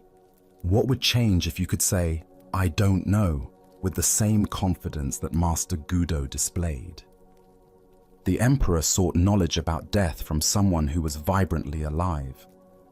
But true wisdom might be found not in accumulating information about future experiences, but in fully engaging with present reality. The mystery of death is honored not by pretending to solve it, but by living authentically in the face of it. Tonight, as you encounter questions about the future, about others' motivations, or about cosmic mysteries, can you remember Master Gudo's honest simplicity? Can you find the courage to admit when you don't know, discovering that don't know mind might be wiser than all our clever theories? Buddha's wisdom reminds us, the only true wisdom is in knowing you know nothing. In a world full of false certainties and confident ignorance, the Master's honest, "How should I know?" points toward a more genuine relationship with mystery, one that honors what cannot be known, while fully embracing what can be directly experienced. Let us continue on our journey with a story about discovering the source of true freedom. This is the tale of the student and the Master's heart. In a peaceful monastery garden, where cherry blossoms drifted like snow, a young student approached his teacher during evening meditation. The Master sat beneath an ancient maple tree, twilight painting the sky in soft purples and golds. This student had been practicing earnestly for years, yet lately questions had been arising that reached deeper than formal instruction. Taking a seat beside his teacher, the student gathered courage to voice what had been troubling him. "Master," he began quietly, "when I was young, I had a deep desire for my family and loved ones to be proud of me. I wanted to excel in studies, to accomplish things that would make them beam with joy. Were you ever the same way?" The Master turned his gentle gaze toward the student, seeing in the young man's eyes the same earnest longing that had once driven his own seeking. After contemplative silence, he replied simply, "Yes, I was very much the same." The student felt relief at this admission. "Why did you desire their pride so intensely?" he asked. "What was driving that need for approval?" The Master smiled with tender recognition. "I wanted them to feel they had more reason to love and accept me," he said thoughtfully. "If I could make them proud, surely their love would be secure and abundant. But the reason I desired this went even deeper." The student leaned closer, sensing they were approaching something essential. "I sought their love so desperately," the Master continued, "because I, in turn, would feel I had sufficient reason to love and accept myself. I was seeking permission from others to feel good about who I was. Their approval would be evidence of my worthiness even to myself. That was what lay at the root of all my striving." The Master paused, watching the first stars appear. "But then one day, I awakened to a revolutionary possibility. I realized I could ask myself a different question. What if I could bypass all external validation and simply learn to love and accept myself unconditionally? What if I didn't require anyone else's approval to feel genuinely good about my existence?" The student felt something shift in his chest as these words settled. "I imagined what it would be like if my happiness no longer depended on outer circumstances, on whether people approved or disapproved of my choices. What if my sense of worth could be as constant as my own heartbeat, independent of any external validation?" The student could feel his teacher's words pointing toward a freedom he had never considered. "And that realization began your quest for self-realization?" "Exactly," the Master nodded. "That was when my true spiritual journey began, not with seeking something outside myself, but with discovering what was already complete within." After contemplative silence, the student asked, "And did you never again desire their pride? Did that longing completely disappear?" The master chuckled softly. "Oh, my ego certainly continued to desire approval. Conditioned patterns don't vanish overnight, but something fundamental had shifted in my relationship to those desires. I no longer completely identified with my ego as I had before." He gestured toward the darkening garden, where fireflies had begun their dance. "I learned to see those approval-seeking thoughts as passing phenomena, like these fireflies appearing and disappearing. I could observe them with interest and compassion, but I no longer gave them power to determine my worth." "So you still cared what others thought?" the student asked. "I respected their opinions and honored their perspectives," the master replied. "But I no longer gave them so much weight. Their approval became like weather, sometimes pleasant, sometimes not, but no longer the determining factor in whether I felt at peace with myself." The master's face radiated quiet joy. "And never had I felt so free as when I finally released myself in this way. It was like discovering I had been carrying invisible chains for decades, and suddenly they fell away. The love I had been seeking outside was revealed to have been within me all along." Buddha's wisdom reminds us, if you truly loved yourself, you would never hurt yourself with destructive thoughts, actions, or choices. This teaching points to the heart of the master's discovery. Most suffering stems from the mistaken belief that we must earn the right to love ourselves through external achievements or approval. Here, we discover one of the most revolutionary insights available. Self-love is not a reward to be earned, but our natural birthright to be claimed. We are born complete and worthy, not because of what we accomplish, but simply because we exist. Why do we find unconditional self-love so difficult? From childhood, we absorb messages suggesting love must be earned through good behavior, achievement, or pleasing others. We learn to treat ourselves the way we were treated, often with criticism and conditions. These patterns become so familiar that unconditional self-acceptance feels foreign. Our culture intensifies this conditioning by promoting the myth that happiness comes from external sources. Each message reinforces the delusion that we are incomplete as we are.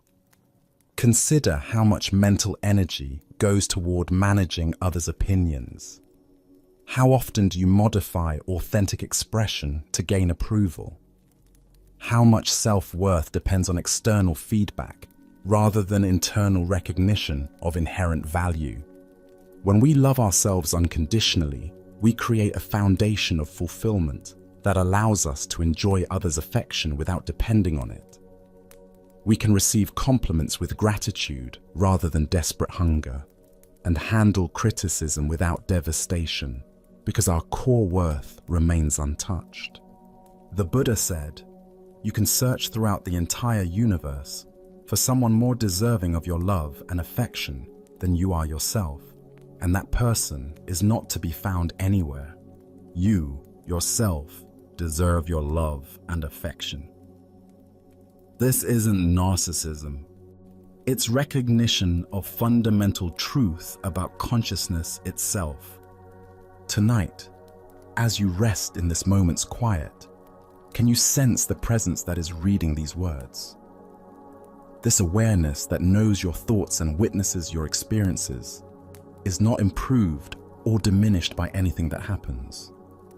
It remains constant and clear, like space itself. What would it be like to treat this aware presence with the tenderness it deserves? Perhaps you could offer yourself the same patience you'd give a beloved child learning, or the same compassion you'd feel for a friend in difficulties. As the Buddha taught, hatred is never appeased by hatred. By non-hatred alone is hatred appeased. Self-criticism is never healed by more self-criticism. Only by learning to love ourselves exactly as we are do we create inner conditions for authentic transformation. In discovering this unconditional love within, we find the freedom we sought through others' approval was always here, beating steadily in our own hearts. Our next story reveals the profound difference between spiritual performance and authentic understanding. This is the teaching of the head that wished to be severed.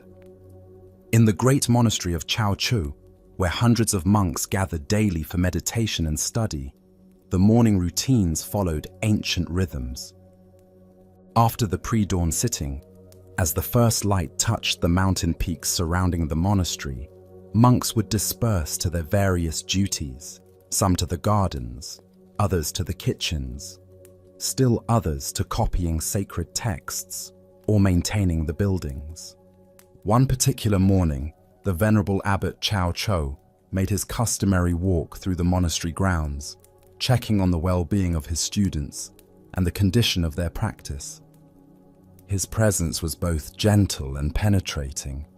Monks never knew when their most casual words might become profound teachings, or when their deepest spiritual insights might be revealed as mere intellectual concepts. As he passed behind the main meditation hall, a building where the community gathered twice daily for silent sitting, the abbot noticed a young monk sitting alone in the shadow of the wooden structure. The monk appeared to be engaged in some form of practice, though he was apart from the scheduled community activities. "Brother," Chao Cho called softly, approaching with the quiet steps that had become second nature through decades of mindful walking. "Where have all the virtuous ones gone?" The question seemed simple enough, almost like casual conversation, but those familiar with Chao Cho's teaching style recognized the subtle depth in his inquiry.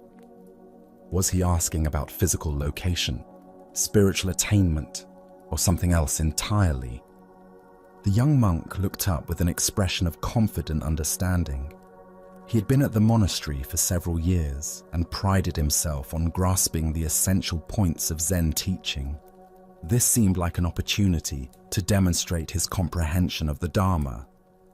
"They have all gone to work," the monk replied matter-of-factly, gesturing toward the various parts of the monastery where his brothers were engaged in their daily tasks. His tone suggested that the answer was obvious. Virtuous people naturally engage in productive activity rather than sitting idle. What happened next shocked the young monk completely. Without warning, Chao Cho reached into the folds of his robe and produced a sharp knife, its blade gleaming in the morning sunlight. But instead of threatening the monk, the abbot did something far more unsettling. With complete calmness, Chao Cho stretched out his own neck, exposing his throat to the blade, and handed the knife to the bewildered young monk. His voice remained gentle and conversational, as if he were making the most reasonable request in the world. "My responsibilities as abbot are many and demanding," he said with apparent sincerity. "I wonder if you could please cut off my head for me. It would be such a help in managing my duties." The young monk's eyes widened in horror. His hands trembled as he stared at the knife now in his possession and the exposed neck of his revered teacher. Everything about the situation contradicted his understanding of proper monastic behavior, spiritual teaching, and basic human decency. Unable to comprehend what was being asked of him or why, unable to see past the literal surface of the abbot's request to any deeper meaning, the terrified monk dropped the knife and ran. His feet carried him far from the meditation hall, far from the incomprehensible scene, his mind reeling with confusion and fear. Chao Cho calmly picked up the fallen knife, tucked it back into his robe, and continued his morning walk with the same peaceful demeanor he had maintained throughout the entire encounter. As the Buddha observed, It is better to travel well than to arrive. What emerges from this story is a teaching about the vast difference between intellectual understanding and genuine realization. Why do we so often mistake conceptual knowledge for authentic wisdom? Zen Buddhism reveals that our thinking mind loves to collect spiritual ideas and organize them into neat categories, creating the illusion of understanding without the transformative experience of direct insight. The young monk's response, "They have all gone to work," represents the kind of dualistic thinking that separates spiritual practice from ordinary activity. His answer implied that virtue lies in doing productive tasks rather than sitting idly, revealing his assumption that awakened activity and rest exist in opposition to each other. But Cao Chou's teaching cuts much deeper than this surface interpretation. By offering his neck to the knife, he was asking a profound question. If the monk truly understood that all the virtuous ones had gone to work, what work was most essential? If responsibility truly mattered, what was the most compassionate response to suffering? Look deeply at your own spiritual assumptions. How often do we divide life into spiritual activities and mundane ones, important work and trivial tasks, sacred moments and ordinary time? This dualistic thinking keeps us from recognizing that every moment offers opportunities for awakened response. The abbot's gesture points toward the heart of Zen understanding. Genuine compassion sometimes requires actions that transcend conventional thinking. When someone is truly suffering under the burden of responsibility, attachment, or spiritual seeking itself, what is the most loving response? Sometimes it requires cutting through the very thing that seems most precious: our concepts, our roles, even our sense of separate self. Zen master Linji taught, "If you meet the Buddha on the road, kill the Buddha." This famous saying points to the same radical teaching Cao Chou offered. Any fixed idea about enlightenment, any attachment to spiritual roles or concepts, becomes an obstacle to direct realization. True compassion sometimes requires destroying the very thing we think we're trying to protect. The young monk's terror and flight revealed how completely he missed this deeper level of teaching. He remained trapped in literal interpretation, unable to see past the surface of the abbot's words to their transformative invitation. His spiritual understanding, though articulate, remained purely conceptual. Consider your own relationship to spiritual responsibility and helping others. When someone asks for help with their suffering, do we offer concepts and advice, or do we respond from a deeper place of understanding? Are we willing to sacrifice our comfortable spiritual positions to meet others exactly where they are? This ancient wisdom illuminates the difference between talking about virtue and embodying it. The monk could identify where virtuous people go and what they do, but when faced with an opportunity for radical compassion, he fled. His knowledge remained divorced from spontaneous, awakened action. In Zen practice, we cultivate what's called great doubt, a willingness to question even our most cherished spiritual understandings. This doubt isn't cynicism, but openness to discoveries that transcend our current conceptual frameworks. Are we prepared to have our spiritual certainties challenged, even destroyed, if it serves awakening? Tonight, as you encounter opportunities to help others with their burdens, can you sense the difference between offering what you think they need and responding from genuine understanding?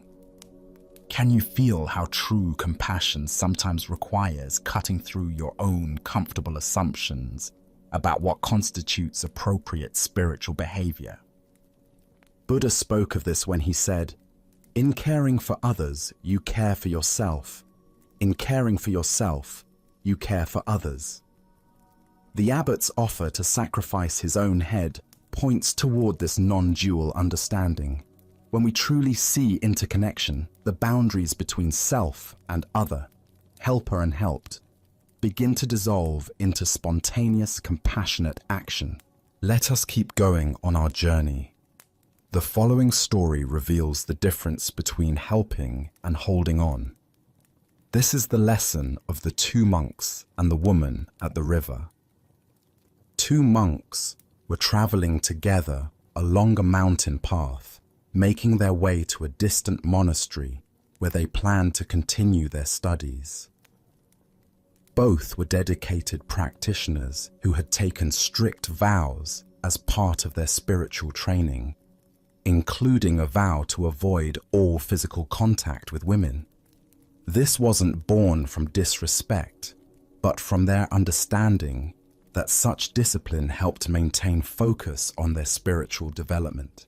As they approached a swollen river where the usual bridge had been damaged by recent storms, they encountered a young woman standing uncertainly at the water's edge. The current was strong and treacherous, filled with debris from the mountain runoff, and she was clearly afraid to attempt crossing alone. "Please, honored monks," she called to them, "could one of you help me cross this dangerous water? I'm not strong enough to make it safely on my own." One of the monks immediately tensed, his mind racing through their monastic rules and the potential complications of this situation. Physical contact with women was explicitly forbidden, and he began formulating explanations for why they couldn't help, perhaps suggestions for alternative solutions that wouldn't require breaking their vows.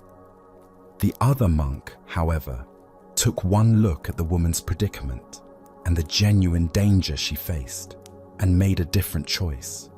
Without hesitation or lengthy deliberation, he walked to her side and gently lifted her onto his shoulders. He carried her carefully across the treacherous current, ensuring her safety with each step, and set her down gently on the far bank. "Thank you so much," she said gratefully, bowing to both monks before continuing on her way. The two monks resumed their journey, but the atmosphere between them had changed dramatically. The first monk walked in increasingly agitated silence, his mind churning with thoughts about what he had witnessed. As the hours passed, his internal tension grew until finally he could no longer contain his distress. "Brother," he burst out, unable to hold his silence any longer, "I cannot understand your behavior back at the river. Our spiritual training explicitly teaches us to avoid any physical contact with women.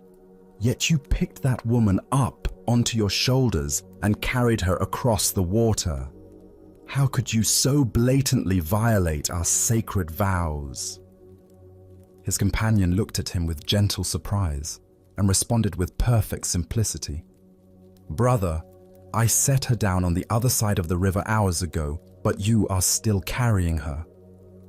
Buddha's wisdom teaches us, holding on to anger is like grasping a hot coal with the intent of throwing it at someone else. You are the one who gets burned. This tale unveils the profound difference between compassionate action and mental attachment, between responding to present needs and carrying past events. Why do we often carry situations long after they've ended, replaying scenarios and nursing grievances that only exist in our own minds? Zen Buddhism reveals that much of our suffering comes not from what happens to us, but from our inability to release experiences once they've passed.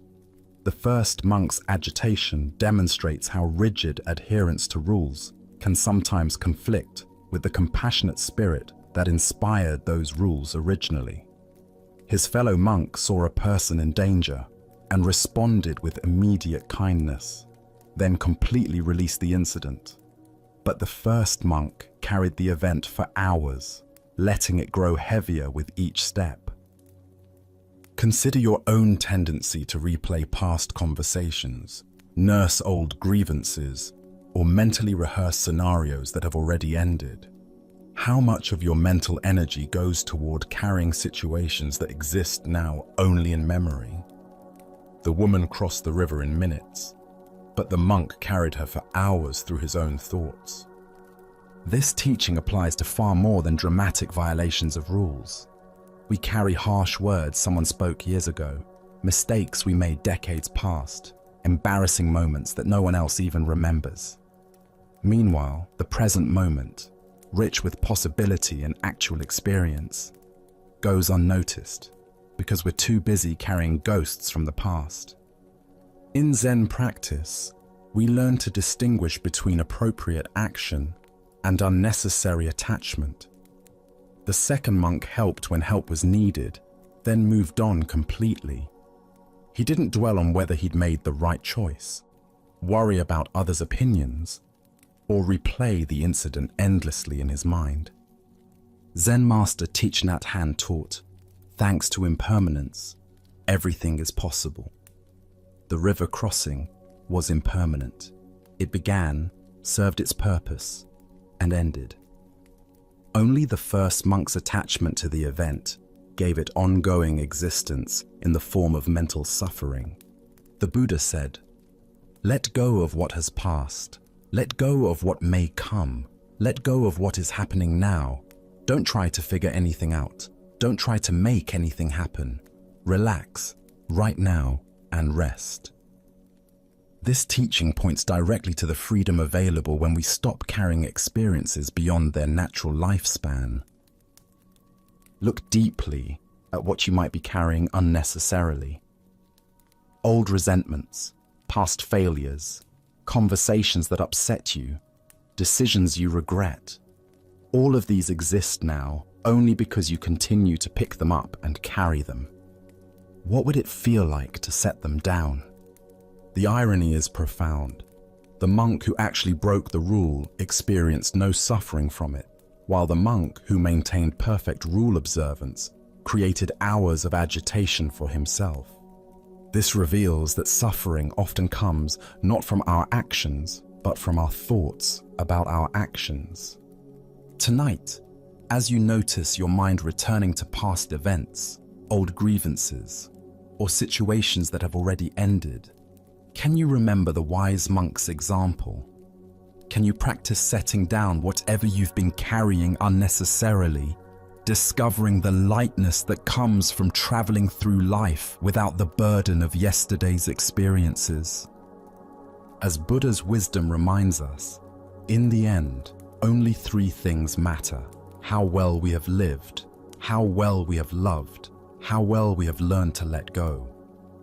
True spiritual practice isn't about perfect rule following, but about responding appropriately to what's actually present, then releasing it completely to make space for whatever comes next.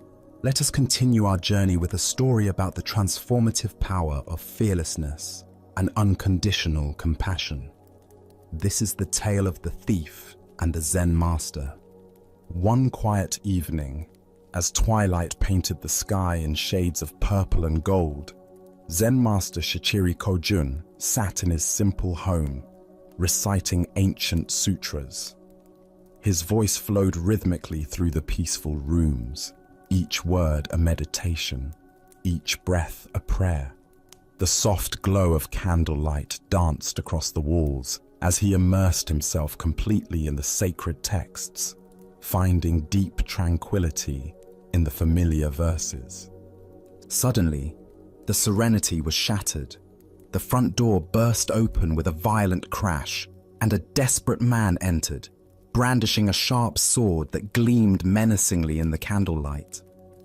His eyes were wild with desperation, his clothes dirty and torn, his breathing heavy from running.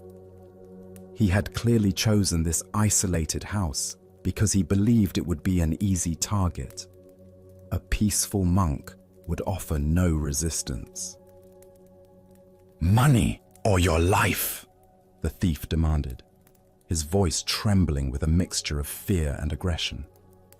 He expected the old man to cower, to plead, to scramble frantically for whatever valuables he might have hidden away.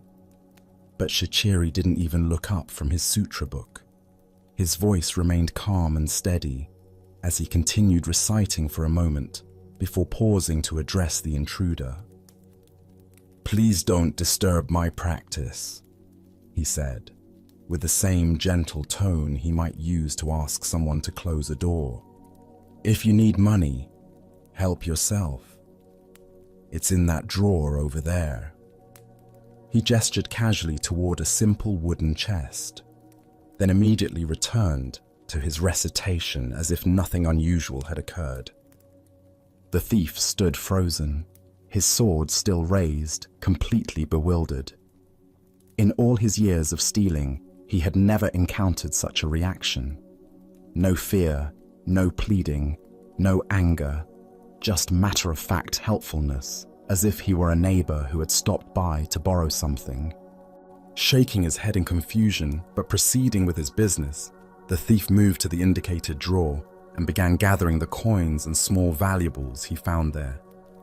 The soft sound of the master's voice continued behind him, reciting sacred words as peacefully as if he were alone. Just as the thief was preparing to leave with his stolen goods, the master's voice called out again. "Wait," Shichiri said, finally looking up from his book. "Please don't take everything. I need some of that money to pay my taxes tomorrow. Leave a little for me, won't you?" The thief stared at him in amazement. Here was a man who was being robbed, calmly negotiating the terms of his own robbery, as if they were conducting normal business. Almost without thinking, the thief returned some of the money to the drawer. As he turned to leave, certain that this strange encounter was finally over, the master's voice stopped him once more. "You took my money," Shichiri called out, his tone carrying a note of reproach. "And you didn't even thank me. That's quite rude, don't you think?" This final comment left the thief completely speechless. His sword hand began to shake.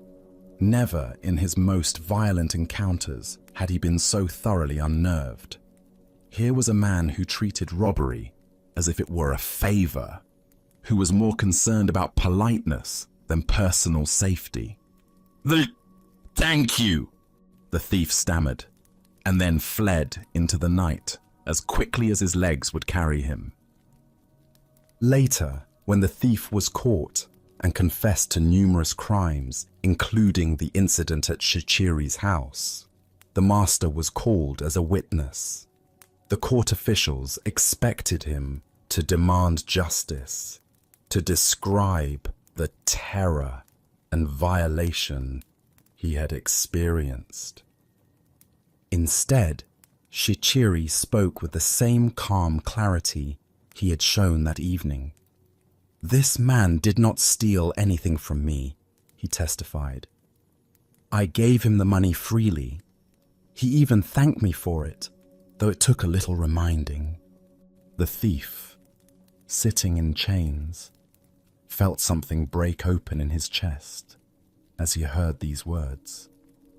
This man had not only shown him extraordinary kindness in the moment of the crime, but was now protecting him from the consequences. For the first time in years, tears came to his eyes. Not tears of self-pity or anger, but tears of recognition. He had encountered something he had never experienced before: love without conditions. Upon his release from prison, the former thief sought out the master and begged to become his student. Under Shichiri's patient guidance, he learned to cultivate the same fearless compassion he had witnessed that night. Years later, through dedicated practice and the master's unwavering belief in his potential for transformation, he attained the deep peace and wisdom of enlightenment. As the Buddha observed, hatred does not cease by hatred, but only by love. This is the eternal rule. What emerges from this story is the revolutionary power of meeting violence with absolute peace, responding to taking with giving, and answering fear with love. Why do we instinctively believe that force must be met with force, that aggression requires defensive reaction? Zen Buddhism reveals that this pattern, while natural, often perpetuates the very conflicts it seeks to resolve.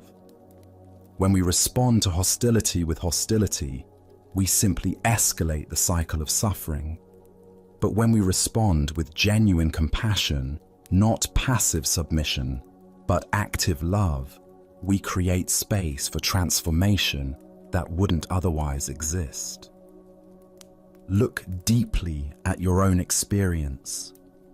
When someone approaches you with anger, criticism, or demand, what is your automatic response? Most of us immediately mobilize our defenses, preparing to protect ourselves through counterattack or withdrawal. But notice what happens in your body and mind during these defensive reactions. Does the tension decrease or increase? Does the conflict resolve or intensify? Shichiri's response demonstrates what Zen calls skillful means, acting from wisdom rather than reflex. His fearlessness didn't come from being unaware of danger, but from understanding something profound about the nature of reality. He recognized that the thief's aggression arose from desperation and suffering, not from inherent evil. By refusing to see him as an enemy, Shichiri created the possibility for the thief to see himself differently. In Zen practice, we cultivate what might be called the courage of defenselessness. This doesn't mean being naive about genuine danger or allowing ourselves to be harmed unnecessarily. Rather, it means developing the confidence to respond to difficult situations from our highest wisdom, rather than our most primitive instincts. The Buddha taught, in the end, just three things matter: how well we have lived, how well we have loved, how well we have learned to let go. Shichiri embodied all three in his encounter with the thief. He lived from complete presence, loved without conditions, and let go of any attachment to his possessions or even his personal safety. Consider the people in your life who challenge you: the difficult colleague, the critical family member, the aggressive driver in traffic. What would it mean to meet their energy with the same kind of fearless compassion Shichiri showed? Not by agreeing with them or submitting to their demands, but by refusing to match their level of reactivity, by staying connected to your own center of peace, regardless of their behavior. Tonight, as you encounter your own moments of tension or conflict, can you remember the master who treated a robber as an honored guest? Can you find the space between stimulus and response where choice lives, where you can decide to meet aggression with peace, taking with giving, fear with love? Buddha's wisdom reminds us, better than 1,000 hollow words is one word that brings peace. Sometimes the most powerful response to violence is simply to remain unshakable in our commitment to compassion, knowing that love has a transformative power that force can never match. Let us continue on our journey with a story about the intensity required for genuine spiritual awakening. This is the tale of the drowning lesson. Beside a crystal-clear mountain river, where water flowed over smooth stones with the endless song of moving current, a hermit had established his practice. For years, he had lived in solitude, finding in the rhythm of flowing water and changing seasons a perfect mirror for the movements of his own consciousness. One morning, as golden sunlight filtered through the canopy and the air carried the fresh scent of mountain laurel, a young man approached the hermit's simple dwelling. The seeker had traveled far, his clothing dusty from the journey, his face earnest with spiritual longing.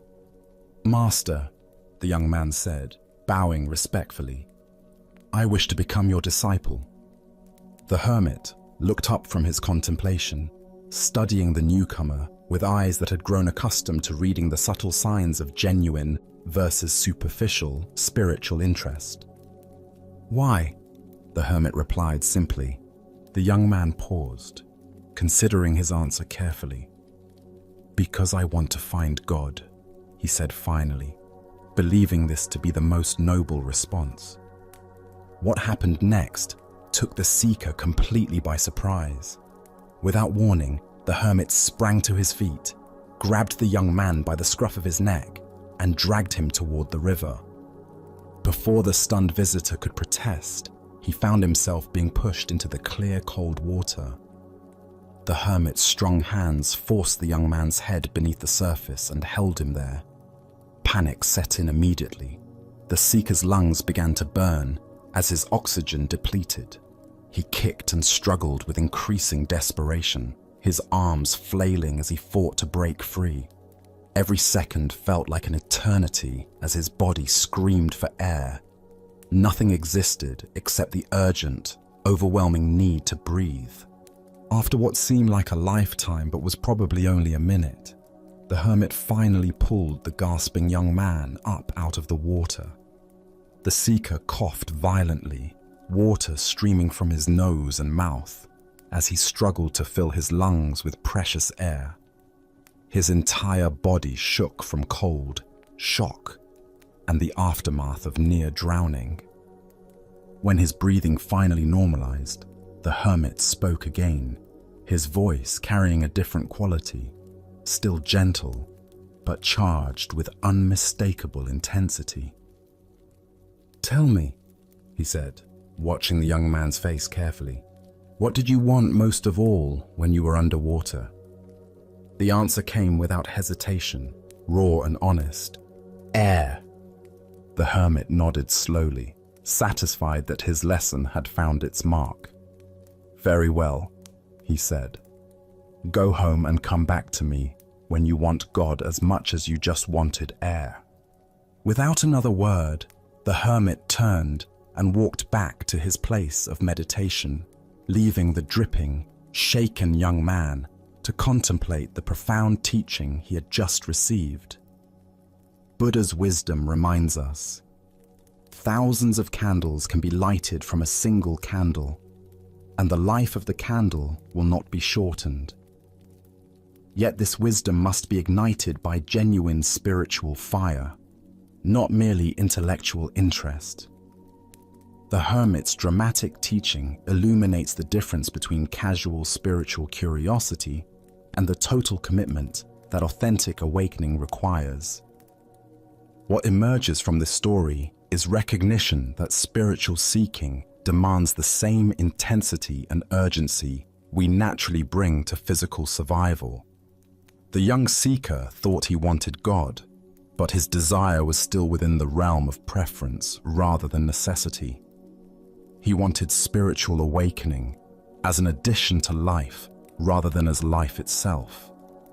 Why do we approach spiritual development with tentative commitment? First is our attachment to comfort and the familiar. Genuine transformation requires letting go of who we think we are, which the ego experiences as death.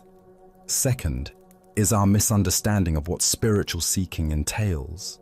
Popular culture presents awakening as a pleasant expansion, but traditional teachings describe it as a dismantling of illusion. Third is our tendency to compartmentalize spirituality as one area among others, rather than a complete reorientation of our relationship to existence. Consider how this plays out in contemporary seeking. We collect techniques like trophies, jumping from meditation retreats to healing workshops to consciousness conferences, accumulating experiences without allowing any single practice to fundamentally transform us. We want the insurance policy of spiritual development without paying the premium of total dedication. The drowning experience represents what mystics call the dark night of the soul, moments when our usual sources of identity and security are stripped away. In such moments, we discover what we truly value most deeply. This is the quality of desire that spiritual awakening requires. Zen teacher Charlotte Joko Beck wrote, "Practice is not about achieving some special state. Practice is about being willing to die to who you think you are." The hermit's lesson brought the young seeker face to face with this death-like quality of authentic spiritual work. This intensity doesn't mean spiritual practice should be grim. Rather, it means bringing the same passionate engagement to inner development that we naturally bring to whatever we value most deeply. A musician practicing for Carnegie Hall, a scientist pursuing a breakthrough, all demonstrate the focused dedication that spiritual awakening requires. The river represents the flow of ordinary consciousness, where we spend most of our time skimming along the surface. Being pushed underwater symbolizes the necessity of going deeper into the unconscious patterns that actually govern our lives. This depth work requires the same survival level intensity the seeker experienced when deprived of air. Tonight, as you consider your own spiritual aspirations, can you honestly assess the quality of your desire? Is your seeking driven by curiosity and preference, or by necessity? What would it mean to want truth as much as you want your next breath? As the Buddha taught, the way is not in the sky, the way is in the heart. The path to awakening lies not in accumulating more spiritual experiences, but in bringing the totality of our being to whatever practice we choose. Our next story reveals the power of returning to what is real when fear threatens to overwhelm us. This is the tale of the captured warrior. In ancient Japan, during a time of constant warfare between rival clans, a skilled warrior found himself on the losing side of a fierce battle. As his comrades fell around him and defeat became inevitable, he was captured by enemy soldiers and dragged away from the battlefield, his armor stripped, his weapons confiscated. That evening, they threw him into a dark, cramped prison cell with stone walls that seemed to press in from all sides. The heavy wooden door slammed shut with a finality that echoed through his bones. As darkness settled over the prison, the warrior's mind began to race with terrifying possibilities. Tomorrow, they would come for him. He knew the customs of war. First would come the interrogation, designed to extract information about his lord's defenses, troop movements, and strategic plans. When he refused to speak, as honor demanded, they would resort to torture. Hot iron, bamboo splinters under his fingernails, methods he had heard described in hushed tones by other warriors. And when they had extracted what they could, or when they grew tired of his silence, would come the execution. As these thoughts consumed him, his heart began to pound so violently he feared it might burst. His breathing became shallow and rapid. Sweat beaded on his forehead despite the cool night air. Sleep seemed impossible as his mind conjured increasingly vivid scenarios of tomorrow's suffering. Hours passed in this torment. The warrior paced his small cell, sat against the cold stone wall, lay on the straw-covered floor. Nothing brought relief from the visions of impending doom that played repeatedly in his mind like a terrible dream he couldn't escape. Then, in the depths of his despair, he remembered the gentle voice of his Zen master back at the monastery where he had studied before becoming a warrior. The old teacher's words came to him as clearly as if the master were sitting beside him in the cell. Tomorrow is not real. It is an illusion. The only reality is now. At first, the warrior's frightened mind resisted these words. How could tomorrow be an illusion when the threats were so concrete, so inevitable? But as he sat quietly and allowed the teaching to penetrate deeper, something began to shift. He noticed his breathing. In this moment, he was breathing freely. He felt the straw beneath him, rough, but not uncomfortable. He heard the sound of wind moving through the trees outside his window, a sound that spoke of the natural world, continuing its ancient rhythms regardless of human conflict.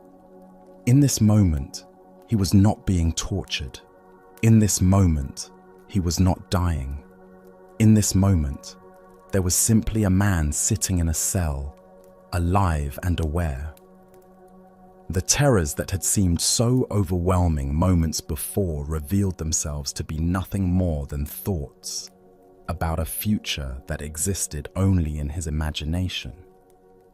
As this understanding deepened, a profound peace settled over the warrior. His breathing slowed and deepened. His racing heart found a steady rhythm. For the first time since his capture, he smiled. The master's wisdom had freed him from a prison far more confining than the stone walls around him, the prison of anxious thoughts about tomorrow. Within minutes, the warrior fell into a deep, peaceful sleep. The Buddha once said, "If you want to know your past, look at your present condition. If you want to know your future, look at your present actions." This ancient wisdom illuminates the profound truth the warrior discovered in his cell. The only moment in which we ever actually live is this one. Why do we torture ourselves with endless scenarios about the future? Zen Buddhism explains that our minds evolved as survival mechanisms, constantly scanning for threats and planning for protection. While this capacity serves us in genuine emergencies, it becomes a source of suffering when we mistake mental projections for reality. Look deeply at your own experience. How much of your anxiety stems from vivid imaginings of future scenarios that may never occur? The presentation you're worried about, the medical test results you're awaiting, the difficult conversation you need to have. These situations exist primarily in thought, not in present reality. The warrior's teaching shows us that we can acknowledge future challenges without being consumed by them. Planning and preparation have their place, but when they transform into obsessive worry, they rob us of peace and clarity. As Vietnamese Zen master Thich Nhat Hanh taught, thanks to impermanence, everything is possible. The future remains unwritten, shaped by causes and conditions we cannot fully predict or control. The worried mind assumes that current difficulties will inevitably continue or worsen, but impermanence teaches us that everything changes. The warrior in his cell could not know what the next day would actually bring. Perhaps his lord's forces would mount a rescue. Perhaps his captors would show mercy. Perhaps diplomatic negotiations would secure his release. Buddha spoke of this when he said, "The past is gone, the future is not yet here, and there is only one moment for you to live." This teaching doesn't encourage us to ignore future responsibilities or avoid reasonable planning. Instead, it invites us to recognize where our attention habitually goes and to gently guide it back to the richness of present experience. In Zen practice, we cultivate what's called beginner's mind, approaching each moment with fresh awareness rather than predetermined anxiety. When we truly inhabit the present, we often discover that it contains resources for peace and clarity that worried thinking never revealed. Consider how the warrior's shift in attention transformed his entire experience. The same cell, the same uncertain future, but by returning to present moment awareness, suffering transformed into peace. This transformation is available to us in every moment of anxiety or fear. Tonight, as you notice your mind creating stories about tomorrow's challenges, remember the captured warrior and his master's wisdom. What is actually happening right now? What simple experiences, breathing, sitting, the temperature of the air, are available to anchor you in reality rather than imagination? As the Buddha taught, do not dwell in the past, do not dream of the future, concentrate the mind on the present moment. In this teaching lies the key to the warrior's prison and our own. As we continue our journey, let us now turn to a story about acceptance and the art of contentment. This is the shepherd's wisdom. Along a dusty mountain road where wildflowers dotted the hillsides, a weary traveler encountered a shepherd tending his flock. The morning sun climbed steadily higher, and clouds gathered on the horizon, creating an uncertain sky that could promise either gentle rain or scorching heat. The shepherd sat peacefully on a smooth boulder, watching his sheep graze contentedly among wild grasses. His face bore the calm expression of one who had spent countless seasons under open sky, learning lessons that only nature can teach. There was something in his demeanor, a quality of unshakable serenity that drew the traveler's attention. "Good morning, friend," the traveler called out, wiping sweat from his brow. "What kind of weather are we going to have today?" The shepherd looked up with eyes that held mountain stream clarity and smiled with genuine warmth. "The kind of weather I like," he replied simply, as if this were the most obvious answer in the world. The traveler paused, confused. He had expected a practical forecast that would help him plan his day. Instead, he received what seemed like circular logic, offering no useful information. "How do you know it will be the kind of weather you like?" the traveler pressed, his voice carrying frustration mixed with curiosity. The shepherd's smile deepened, and he gestured toward the vast sky above them, where clouds and clear patches moved in their eternal dance. "Having found out, sir, that I cannot always get what I like," he said, with the patience of one who had learned life's most essential lesson. "I have learned to always like what I get, so I am quite sure we will have the kind of weather I like." The traveler stood in silence, the profound simplicity of this wisdom settling into his understanding, like seeds finding fertile ground. Here was a man who had discovered something that all the weather predictions in the world could not provide: complete freedom from the anxiety of uncertainty. As the Buddha observed, attachment is the root of suffering. What emerges from this story is the recognition that true contentment comes not from controlling external circumstances, but from transforming our relationship to whatever circumstances arise. Why do we exhaust ourselves trying to arrange life according to our preferences, rather than learning to find peace within whatever life presents? The shepherd represents what Zen calls great acceptance, not passive resignation, but the profound wisdom that recognizes resistance to reality as the primary source of suffering. When we fight against what is, we create an internal war that drains our energy and blocks our capacity for contentment. When we learn to align ourselves with reality as it unfolds, we discover the tremendous peace that comes from swimming with the current rather than against it. Consider how much mental and emotional energy we spend each day resisting circumstances beyond our control. Traffic jams, weather that doesn't match our plans, people who don't behave as we think they should. Each resistance creates a small contraction in our awareness, a tiny rebellion against reality that accumulates into chronic dissatisfaction. The shepherd's approach doesn't mean becoming passive or ceasing to have preferences. We can still hope for sunny days while fully accepting rainy ones. We can work toward goals while finding peace when outcomes differ from expectations. The key lies in holding our preferences lightly rather than allowing them to determine our contentment. Zen Master Seng Tsan wrote, "The great way is not difficult for those who have no preferences." This doesn't suggest eliminating all desires, but rather not allowing those desires to become demands that reality must fulfill for us to be okay. Look deeply at your own patterns of resistance.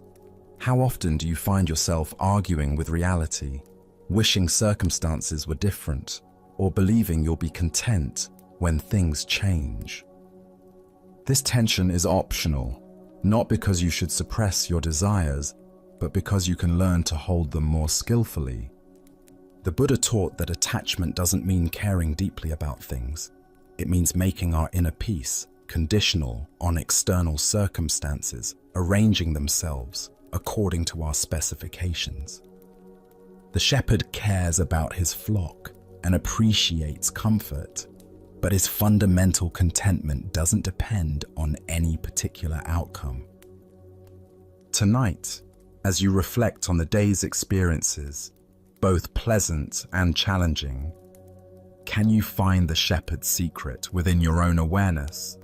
What if contentment isn't waiting for better circumstances, but is available right now through a shift in perspective? As the Buddha taught, happiness does not depend on what you have or who you are. It solely relies on what you think. The shepherd discovered that when we stop demanding that life conform to our expectations, we find the freedom to enjoy life exactly as it presents itself. Now let us explore a story about the power of belief and the destiny we create through faith itself. This is the tale of the general and the coin that revealed truth. A Japanese general faced an impossible situation. His army was greatly outnumbered by enemy forces. The terrain favored his opponents, and by every conventional measure of military strategy, the coming battle should result in devastating defeat. Yet something deep within him remained convinced that victory was possible. Perhaps it was intuition, perhaps it was desperate hope, but he felt certain that his cause was just, and his troops, though fewer in number, possessed a fighting spirit that could overcome the odds. The problem was his soldiers. They could count as well as he could, and they had eyes to see the massive force arrayed against them. Fear rippled through their ranks like a contagion. Doubt clouded their faces. Whispered conversations filled with pessimism spread through the camp, and the general could sense that their morale was crumbling before the battle had even begun. He knew that an army convinced of its own defeat would indeed be defeated, regardless of any other factors.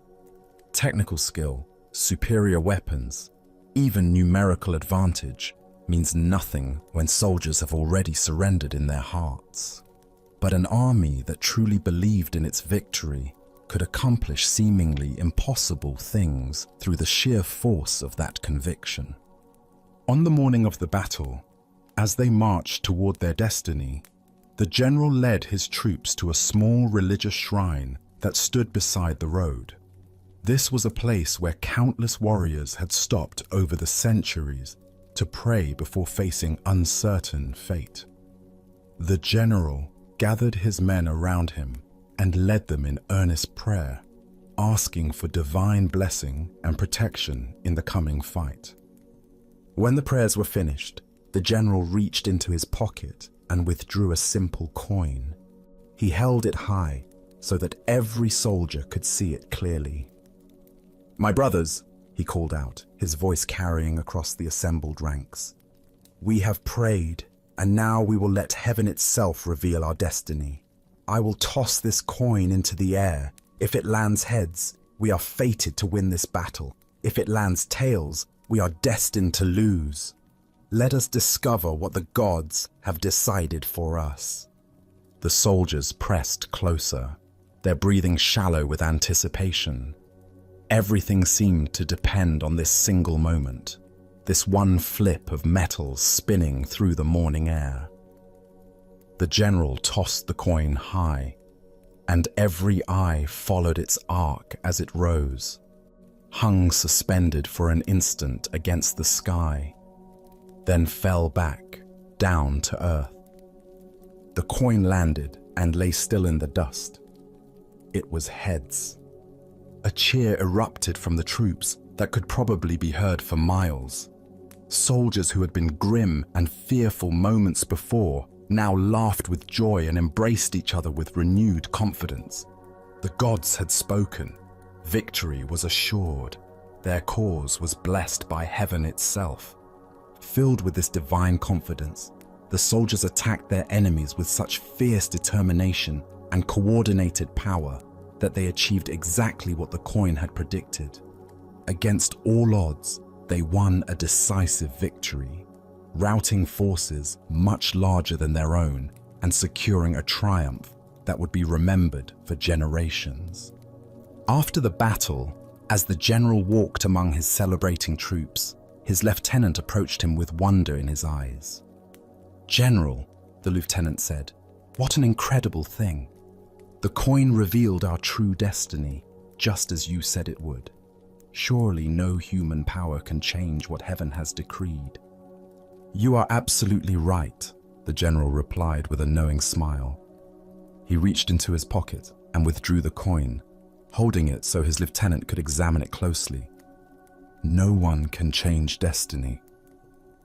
The lieutenant looked at the coin and gasped. Both sides showed heads. The Buddha once said, "All that we are is the result of what we have thought. The mind is everything. What we think, we become." Here we discover the profound truth that destiny is not something that happens to us, but something we create through the power of our own beliefs and expectations. Why do we so readily assume that fate is beyond our influence, when our own minds play such a crucial role in shaping what unfolds?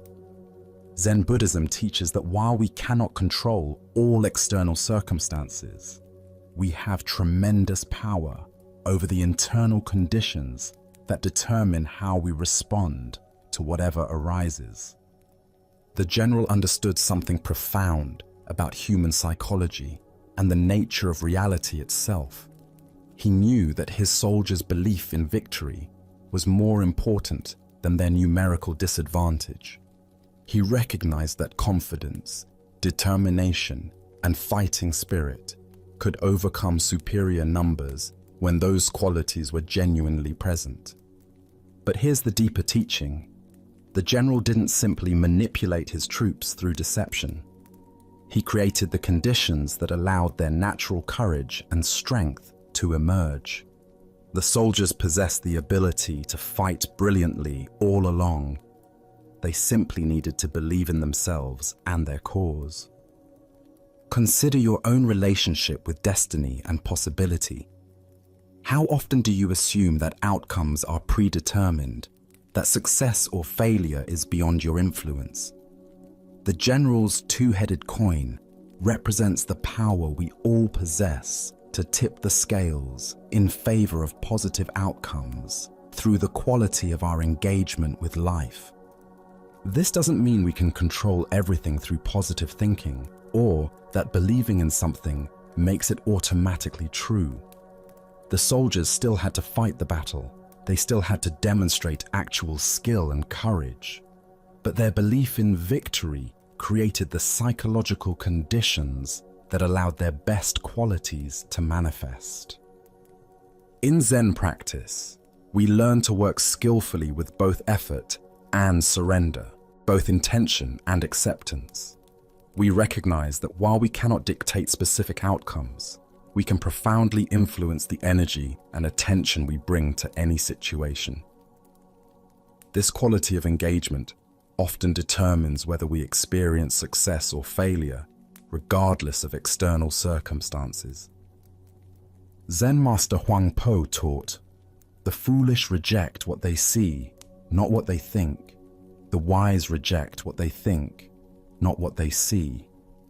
The general was wise enough to see that his soldiers' thoughts about the battle were more influential than their thoughts about their numerical disadvantage. He worked with the reality of psychology rather than fighting against it. Look deeply at the various challenges and opportunities in your own life. Where might you be carrying a tails mentality, assuming defeat before you fully engaged, focusing on obstacles rather than possibilities, letting fear determine your level of effort?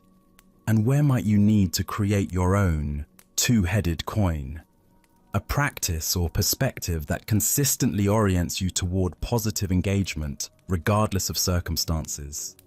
The Buddha taught, "We are what we think. All that we are arises with our thoughts. With our thoughts, we make the world." This isn't magical thinking, but recognition of the creative power of consciousness itself. When we approach situations with genuine confidence, clarity, and commitment, we often discover capabilities we didn't know we possessed. Tonight, as you consider the battles you're facing and the outcomes you're hoping for, can you find your own version of the general's wisdom? Can you create internal conditions that support your highest possibilities rather than your deepest fears? Can you recognize that while you cannot control destiny, you have profound influence over the beliefs and attitudes that shape how destiny unfolds through you? Buddha's wisdom reminds us, thousands of candles can be lighted from a single candle, and the life of the candle will not be shortened. Happiness never decreases by being shared. The general's confidence lit the flame of belief in every soldier's heart. Sometimes the most powerful thing we can do is create the conditions that allow others and ourselves to discover the strength that was there all along. Our next story reveals how liberation comes not from achieving something new, but from recognizing what was never born and can never die. This is the teaching of freedom from birth and death. In a quiet monastery garden where cherry blossoms drifted on the spring breeze, a dedicated student named Goshu approached the wise Zen master Yue. For years, Goshu had been practicing meditation, studying texts, and following all the prescribed methods of spiritual development. Yet despite his sincere efforts, he felt no closer to the enlightenment he desperately sought. Goshu bowed respectfully before his teacher, his face showing the strain of prolonged spiritual seeking. "Master, I have been studying Zen for many years, following every instruction, sitting in meditation daily, reading the ancient texts. But I have not yet succeeded. I feel as lost as when I began. Please give me some guidance. What am I missing? What more must I do?"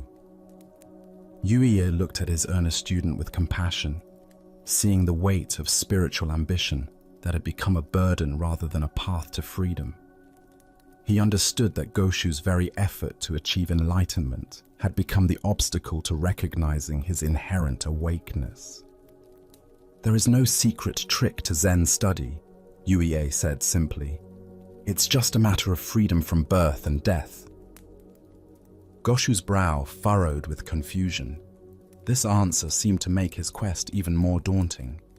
"Master, how does one pass through birth and death to freedom? That sounds like the most difficult task of all. If I cannot even quiet my mind for a few minutes, how can I transcend birth and death?"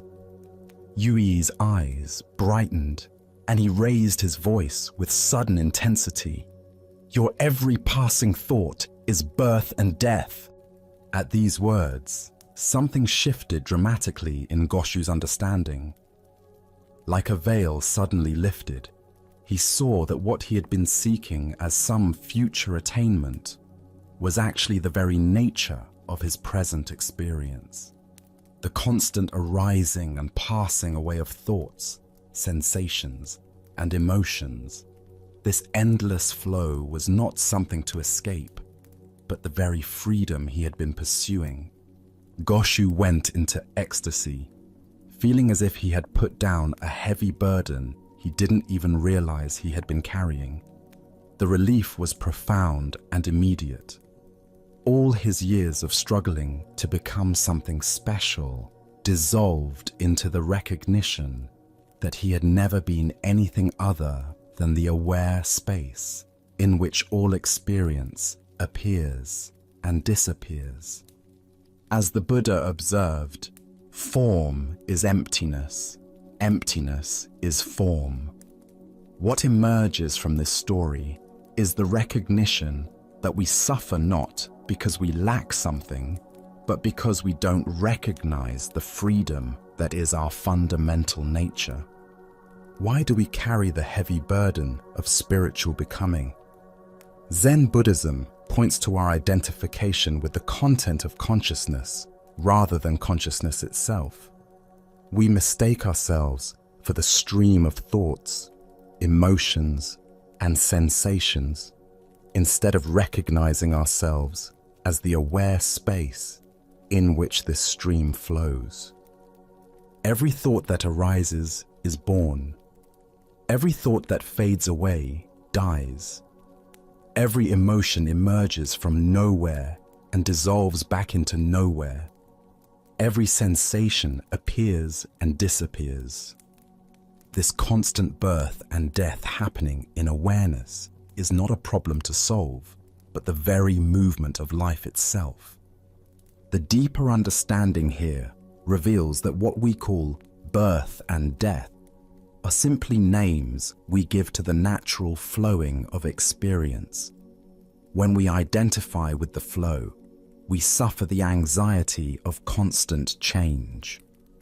When we recognize ourselves as the awareness in which the flow appears, we discover unshakable peace. Zen Master Huangpo taught, "Your everyday mind, that is the way." This points to the extraordinary fact that the enlightenment we seek is not hidden in special states, but in the ordinary awareness that knows every state. The same awareness that knows anxiety also knows peace. The same awareness that knows confusion also knows clarity. The Buddha said, "In the sky, there is no distinction of east and west. People create distinctions out of their own minds and then believe them to be true. Our spiritual seeking often creates the very problem it attempts to solve by imagining that some states of consciousness are spiritual while others are mundane. Consider how much energy you invest in trying to have better thoughts, more peaceful emotions, or more pleasant experiences. Each effort to improve the content of consciousness reinforces the belief that you are that content, rather than the awareness that witnesses it all with equal presence. In Japanese Zen, there is a teaching called just sitting, or shikantaza. This practice involves recognizing that the sitting itself is enlightenment, rather than a method to achieve enlightenment. Similarly, your current awareness, exactly as it is the freedom you seek, rather than a stepping stone to freedom. Tonight, as thoughts arise and pass away in your awareness, can you recognize the birth and death that UEA pointed to? Can you see that you are not the thoughts that come and go, but the unchanging awareness in which they appear? As the Buddha taught, all conditioned things are impermanent. Work out your salvation with diligence. The salvation is not in perfecting the conditioned, but in recognizing the unconditioned awareness that you already are. Let us continue on our journey with a teaching about the dangerous gap between conceptual understanding and lived experience. This is the story of the one-eyed monk and the silent debate. In ancient China, when traveling monks wandered from monastery to monastery seeking teachings and testing their understanding, a particular custom had developed among Zen communities. Before a wandering monk could receive lodging for the night, he had to engage in what was called Dharma combat, with either the abbot or a designated representative. This wasn't physical fighting, but a contest of spiritual wit and understanding, where profound questions and paradoxical answers revealed the depth of each participant's realization. At one renowned monastery nestled in bamboo forests, a travel-worn monk arrived as evening shadows began to lengthen across the courtyards. His robes were dusty from mountain paths, his straw sandals worn thin, but his eyes carried the alert brightness of someone genuinely seeking deeper understanding. The abbot, busy with evening duties, assigned his personal attendant to conduct the traditional Dharma encounter. This attendant had served the monastery faithfully for many years, though he possessed what others might consider a disadvantage. He had lost one eye in an accident during his youth.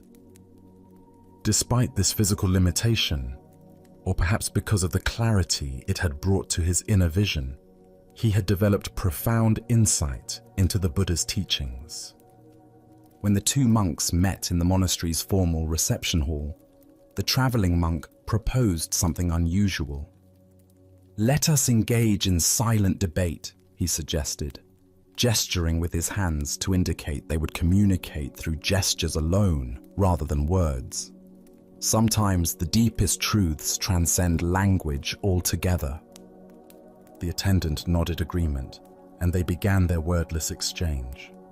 The wayfarer raised one finger toward the ceiling, holding it steady with an expression of calm confidence. Without hesitation, the attendant responded by raising two fingers. The traveling monk, seeming pleased by this response, then raised 3 fingers. At this, the attendant surprised him by making a tight fist and holding it firmly in the space between them. The traveling monk's confident expression faltered.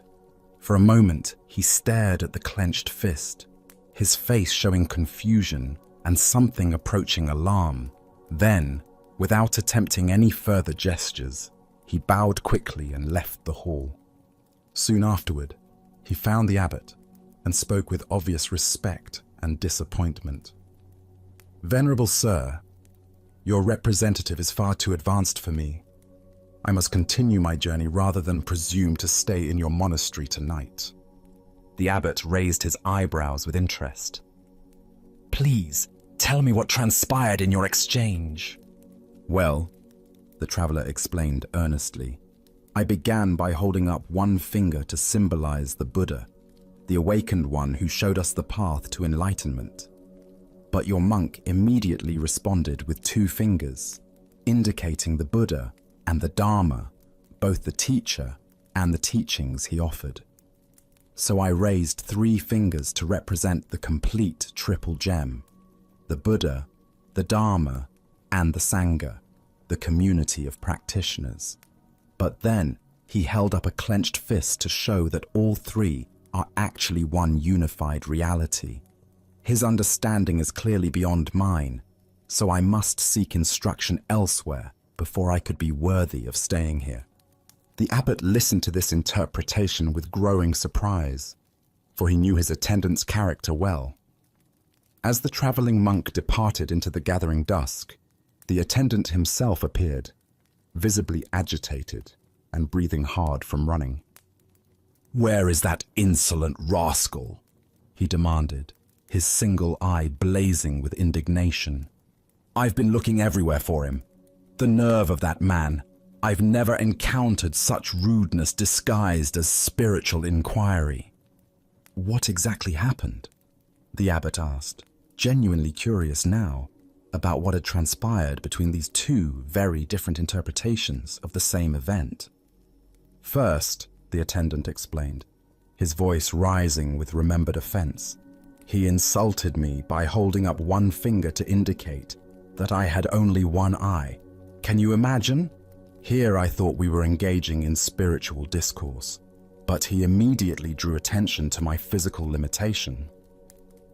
Determined to remain polite despite such crudeness, I held up 2 fingers to acknowledge that he was blessed with 2 eyes. I was trying to show that I bore him no ill will for his thoughtless comment.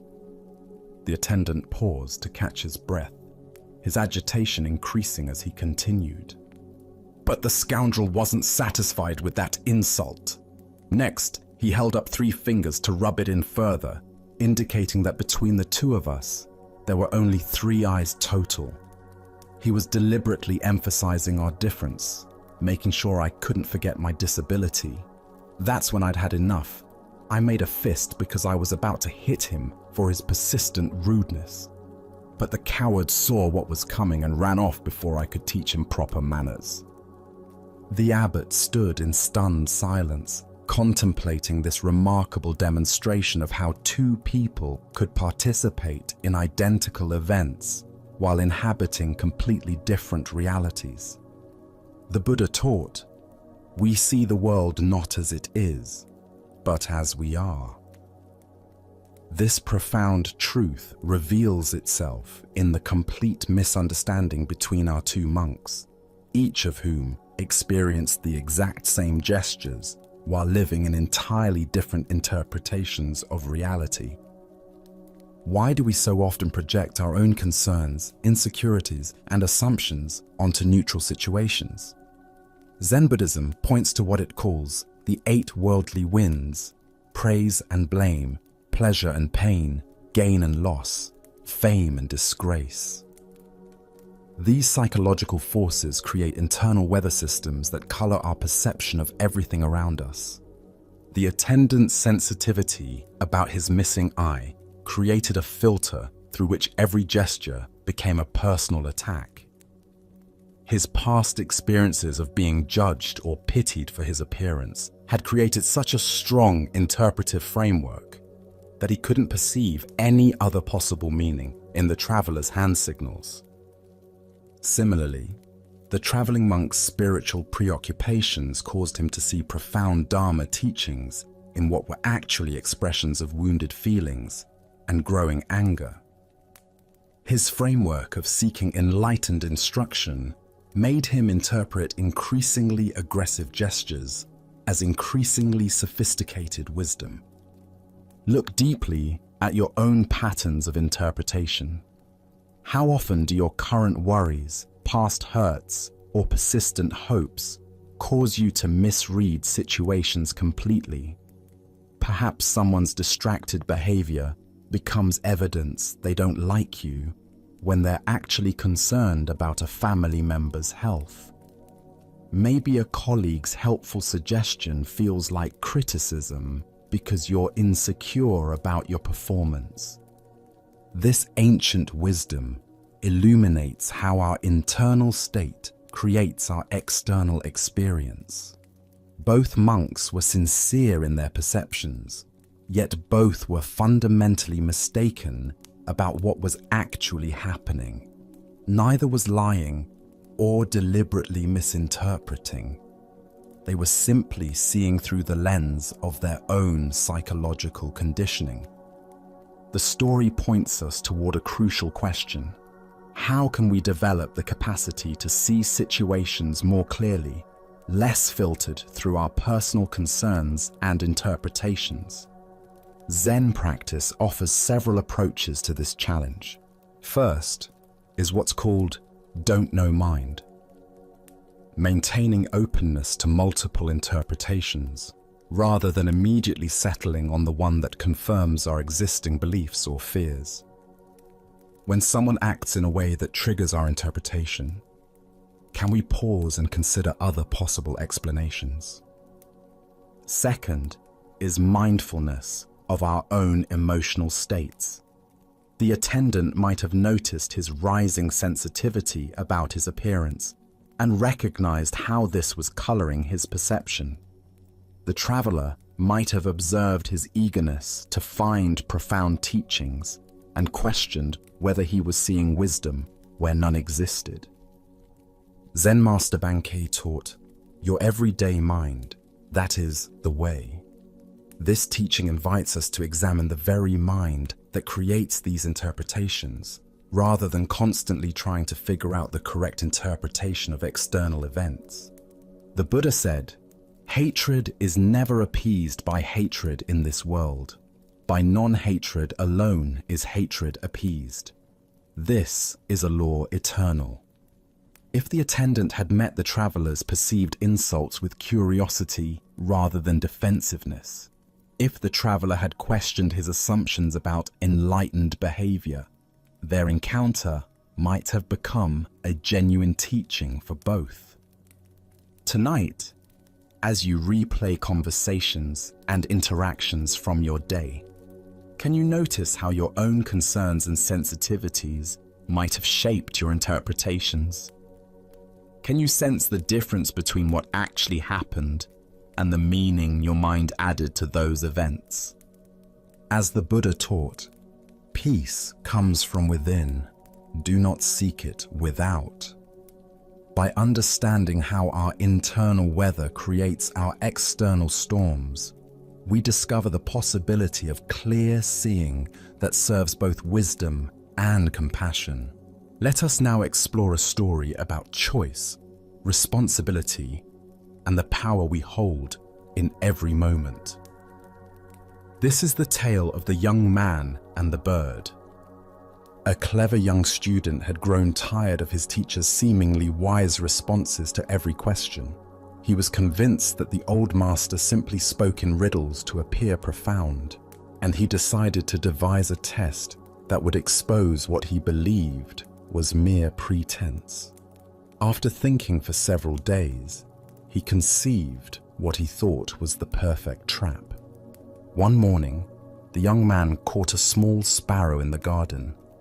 The tiny bird trembled in his cupped hands, its heart beating rapidly against his palms.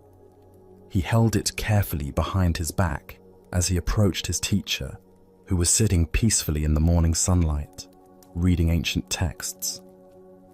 "Master," the student called out with barely concealed excitement, "I have a question that will test your legendary wisdom." The old teacher looked up from his reading with patient, gentle eyes. He had seen this look of mischievous confidence in many students over the years, and he understood the young man's need to challenge authority as part of his own growth and learning. "Please," the teacher said simply, "ask your question." The student stepped closer, keeping the bird hidden behind his back. "Master, I hold a small bird in my hands. Using your great wisdom, tell me, is this bird alive or dead?" The young man felt incredibly clever. He had created what he believed was an impossible situation for his teacher. If the master answered alive, he would quickly snap the bird's neck and reveal the dead creature, proving the teacher wrong. If the master answered dead, he would simply open his hands and let the living bird fly away, again proving the teacher's lack of true insight. Either way, the student was certain he would expose his teacher's supposed wisdom as nothing more than lucky guessing and philosophical double talk. He waited eagerly for the response that would give him the satisfaction of finally outsmarting the old man. The teacher sat quietly for a long moment, not trying to peer behind the student's back or gather more information. His eyes seemed to look not at the student, but through him, as if perceiving something far deeper than the simple trick being attempted. Finally, with a gentle smile that held both compassion and understanding, the master spoke. "The answer, my young friend, is in your hands." The student stood frozen, his mouth hanging open slightly. In 3 simple words, his elaborate trap had been completely dismantled. The teacher hadn't fallen for either option of the false dilemma. Instead, he had pointed to something far more profound: the fundamental truth that the student himself held the power to determine the outcome. The young man looked down at his hands, still cupped behind his back, feeling the tiny bird's rapid heartbeat against his palms. He realized with startling clarity that the master was right. The bird's fate had never depended on the teacher's answer or supposed wisdom.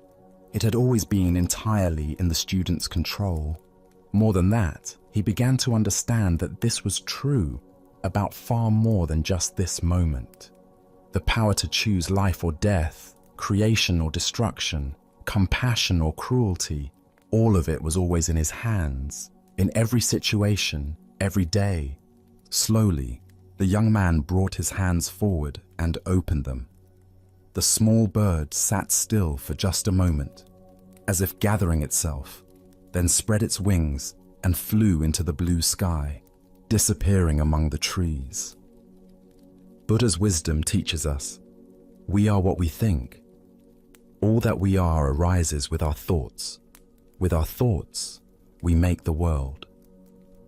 This ancient wisdom illuminates the profound responsibility that comes with conscious choice and the recognition that we are always the architects of our own experience. Why do we so often look outside ourselves for answers that can only be found within? Zen Buddhism points to our tendency to seek authority figures who will tell us what to do, what to think, what to choose. But the deepest teaching is that true wisdom cannot be given from one person to another. It can only be discovered through our own conscious engagement with life. The student's question seemed to be about the teacher's insight, but it was actually about his own power. He was so focused on proving the master wrong that he almost missed the profound truth being offered, that every moment presents us with choices that shape not only our immediate circumstances, but our character and destiny. Consider your own daily decisions, both large and small. How often do you wait for someone else to tell you what the right choice is?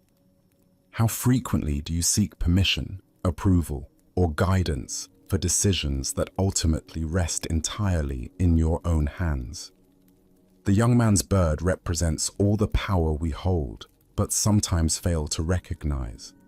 In our relationships, careers, and spiritual development, we constantly face moments where we hold something precious in our hands, the well-being of others, our own integrity, opportunities for growth or destruction.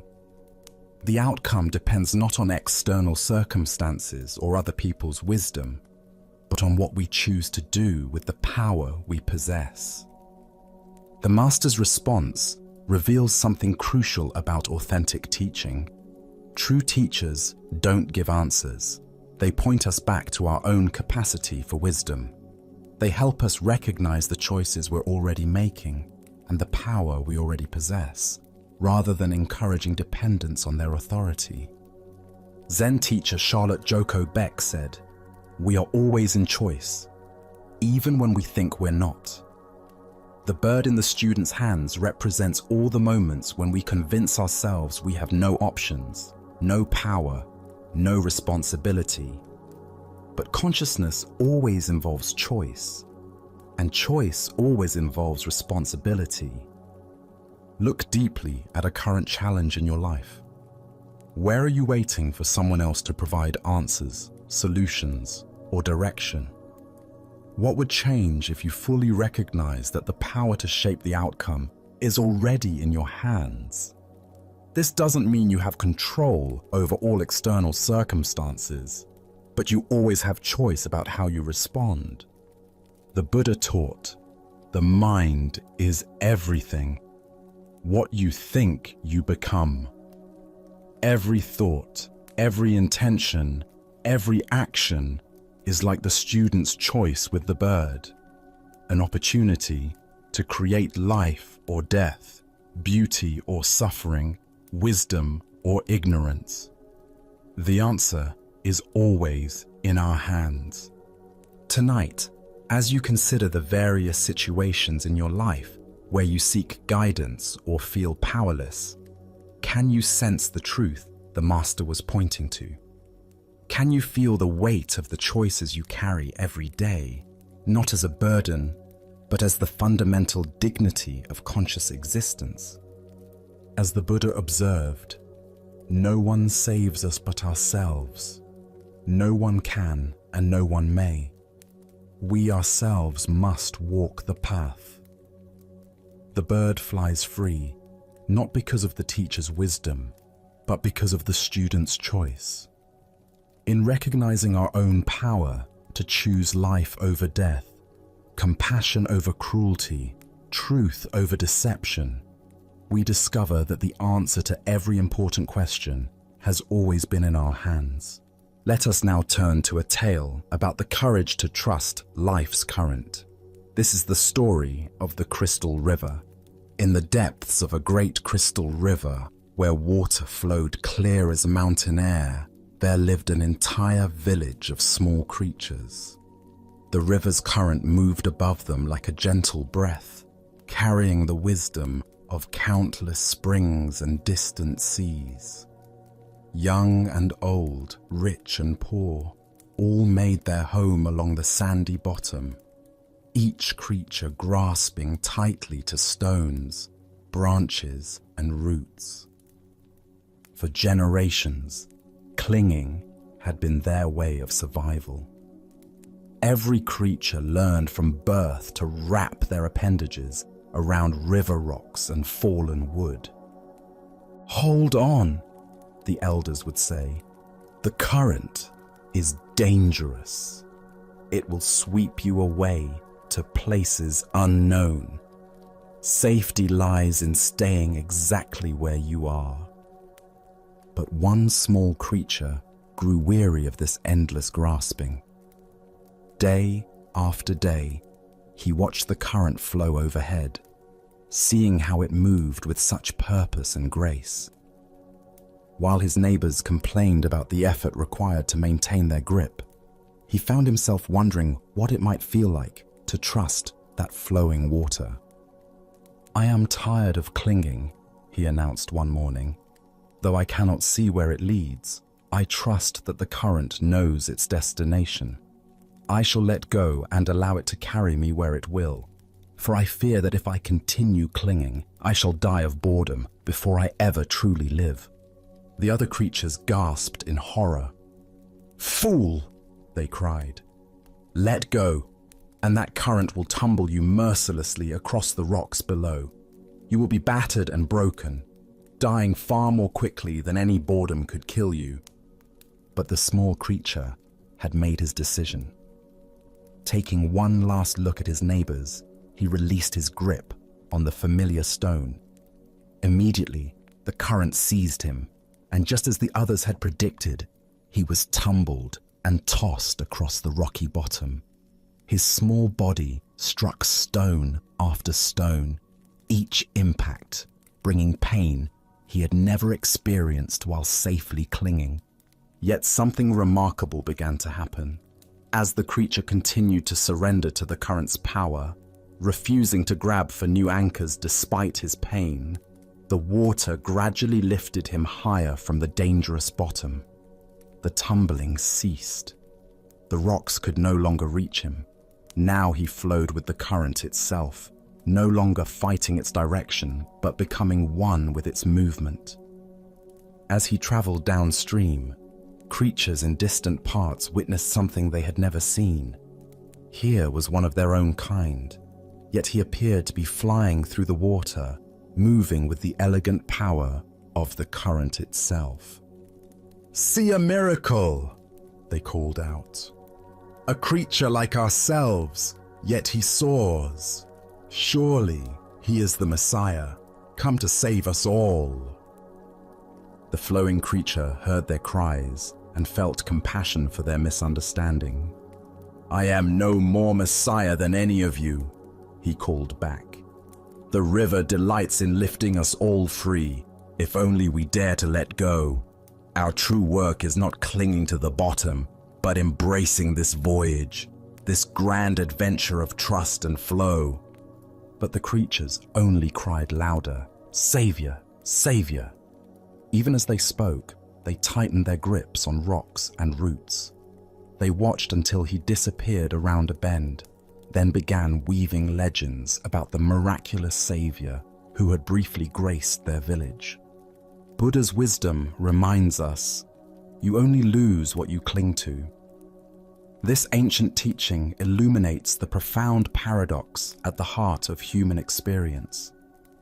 We spend our lives grasping for security and control, believing that our safety depends on holding tight to familiar circumstances. Yet in this very grasping, we create the suffering we seek to avoid. Why do we cling so desperately when the current offers to carry us toward unknown adventures? Zen Buddhism reveals that from early childhood, we learn the known is safe and the unknown dangerous. This conditioning becomes a spiritual obstacle when it prevents growth beyond familiar limitations. We also suffer from the illusion of control, believing that by grasping circumstances, relationships, and identities, we can stop the natural flow of change. This creates enormous tension because it puts us in opposition to reality itself. Life is constant movement, and when we resist this truth, we exhaust ourselves fighting currents far more powerful than our individual will. Consider the areas of your life where you find yourself clinging. Perhaps it's a relationship that has outgrown its original form, a career that no longer brings joy, or an image of yourself that now constrains your growth. The current of change will flow whether we resist it or not. Our choice is whether to exhaust ourselves in futile opposition or discover the grace available in conscious surrender. The Buddha said, "Nothing is permanent except change." Water doesn't fight the mountainside. It finds the natural pathway down. When we learn to move with life's current rather than against it, we discover effortless effectiveness that rigid resistance can never achieve. Tonight, as you rest in this moment's stillness, what might you be ready to release? Perhaps it's a worry about tomorrow's challenges, a resentment from yesterday's disappointments, or a way of defining yourself that has grown too small. Can you feel into the current of this moment's aliveness and trust its direction? As the Buddha taught, let go of what has passed. Let go of what may come. Let go of what is happening now. Relax right now and rest. In this trust, we discover that the current we feared would destroy us is actually the very force that can carry us home to our true nature. Tonight, as we gently draw our time together to a close, can you feel how the calm you've discovered isn't something you've gained from outside yourself, but rather something you've simply remembered was already there? Can you sense that the deep tranquility you've experienced tonight doesn't live only in these teachings, but rests quietly within your own awareness, patiently waiting for you to notice it? The Buddha reminded us, what we think, we become. As you reflect on these words, recognize that serenity and understanding don't require perfect conditions or extraordinary experiences. They flow naturally from your own mind and heart, available to you in any moment you choose to turn inward.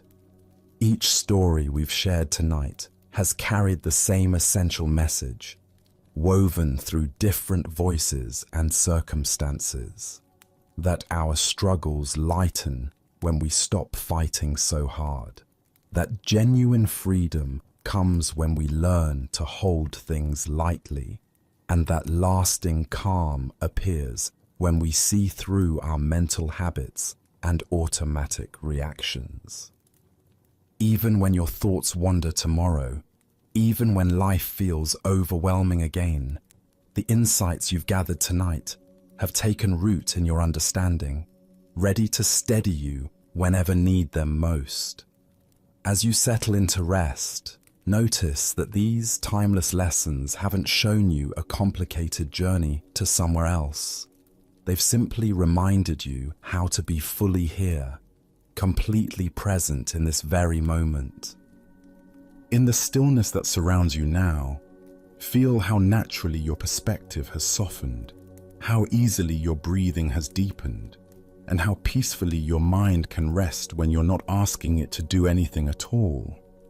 These ancient wisdoms point to something beautifully simple, that clarity isn't hidden in distant places or complex practices. It lives in the straightforward act of paying attention, of being awake to what's actually happening right now. Tonight, you've touched that simplicity, a truth that reveals itself whenever we pause our rushing and really listen.